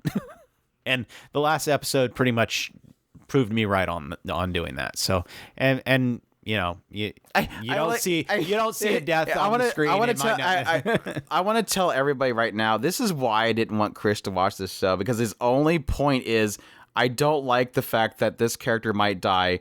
And if they make this character die, I'm not going to enjoy this show. That's my thoughts on this show. It's like his whole focus point is solely on will characters die or not. It's like this. I don't think this show is that anymore. No, and you know it's funny is there is some cool things in this show. There is so many good things in this show. Like Ernst was phenomenal. I was so surprised by Ernst. Like I wanted Ernst to be a bad guy, and they did so many good. There's so many good points in the show with Ernst. Like, when he said that he literally leveled the world, I was like, this is such a good character. Again, Greth was a fantastic character. Her respect for the people. Again, getting into the whole idea of them being welcomed into another nation, and that other nation, you wondering if they're going to treat them like the Sagan Magnolia did. Is this a comfortable nation for them to be in? And obviously, the parallels the 2 nations will end up having in the end, I thought was phenomenal. There's so many good points in the show. The moment they said they were going to send the 86 off, and all the perspective of Shin in the past, and the 86 calling out to him from the grave, basically saying, they're just like the Sagan Magnolia. I loved it. There's like so many good points in this show. Every week watching this show, there was something to really dig into, because again, this writer is so good at characters, and so good in not just nation conflicts, but just kind of the hypocrisies of different nations and the leadership itself. I think they do such a good job with that stuff. And again, yes, technically, there are a lot of conflicts in how to deal with the legions and loss of people. And yes, Kitty and the parallels that Frederica draws between Kitty and Shin. As much as I'm getting frustrated with Shin, I think Shin's really my only weakness that I have this show right now. I love all the characters outside of that. I do wish they would do more with a lot of the other 86 characters with Shin, because they spend so much time on him. It's like I feel like the other characters just, there's so much they can do with them. They don't do anything because they're so focused on Shin and the Nozen tribe or clan or whatever. I don't know. And that was my frustration with Lena. I think Lena is a phenomenal character, and I feel like we've just barely got into her like stepping up and being like badass. Like the moment she showed back up and she's got like this, one part of her hair is like dyed. I don't know if it's like dyed red because the whole parade system messed her up somehow, or if it's just her dyeing it for a reason. She's using a different colored cloak just to kind of give a big finger to the entire group. And she's stepping up and taking over charge of everything. I'm like, this girl's like doing stuff. Like she's not even like, they're saying, you can't use this artillery and stuff. She's like, whatever, I'm going to do it anyways. It's just like they've shown how much stronger she's become, and not in a cheesy way. That's what I love about it. She's stepping up in a mature way. And yet again, we haven't seen anything of her. I'm hoping we do eventually, soon. Like next episode, please. Because she's in a bad spot. It sucks. Sorry. Any other thoughts? Yeah, I liked it. You're going to shut up because I made fun of you? Yeah, Frederica's good too. I love Frederica's introduction. I loved, like, again, I mocked the fact that she's technically, obviously, again, it wasn't much of a shocker when we found out that she's tied in with some of the royalty. It didn't make sense that she exists. You would think that she'd be killed immediately. It explains that. Why is she on the battlefield? Explains that. And again, it's like the writer going, I know what I'm doing. I got this handled. Yeah, I like the Goddess of Victory. I like the basically reverse. To me, it was the two countries basically were reverse mirrors of each other. So you had the one who treated 86 as kind of a tool, but it was a tool that they didn't want. And in the Federation, was that the Federation is the other group where they treated 86 as a tool that they actually didn't want to use. So yeah. The Giad Federacy. Yeah. Good stuff. Great characters. Great storytelling as always. Fantastic animation. Which makes me okay with the fact they've delayed so much. I don't want them to botch the show, but at the same time, it is honestly frustrating that it's taken so long to get the rest of this show. I hope it has a really solid conclusion. But yeah, good stuff. Really enjoy it. We'll see how it concludes the last 2 episodes in 3 months when the next season starts. But yeah, that's it. That's all of the fall. We're ready to move on. Like I said before, we'll have probably deliberations next week, and then we can get started in the new season. It's gonna be excited. Hope you guys enjoyed our reviews of the fall 2021 anime season, and all of our reviews of the year 2021. Hope you guys enjoyed the year 2021 and our coverage of it. Hope you guys stick with us as we go into 2022 and get started with there. So, as always, definitely appreciate everybody that supports us through Patreon or through our tips link on our main website or through our other links. If you're on YouTube, through our description links there. I definitely appreciate everybody that supports us through there. We appreciate you guys supporting us vocally as well. It's also good as well. Telling other people about us is another way that you can support us. Hitting the like buttons, subscribing to us in other locations, all that kind of stuff is always definitely appreciated as well. We hope you guys enjoyed, and y'all take care. Os.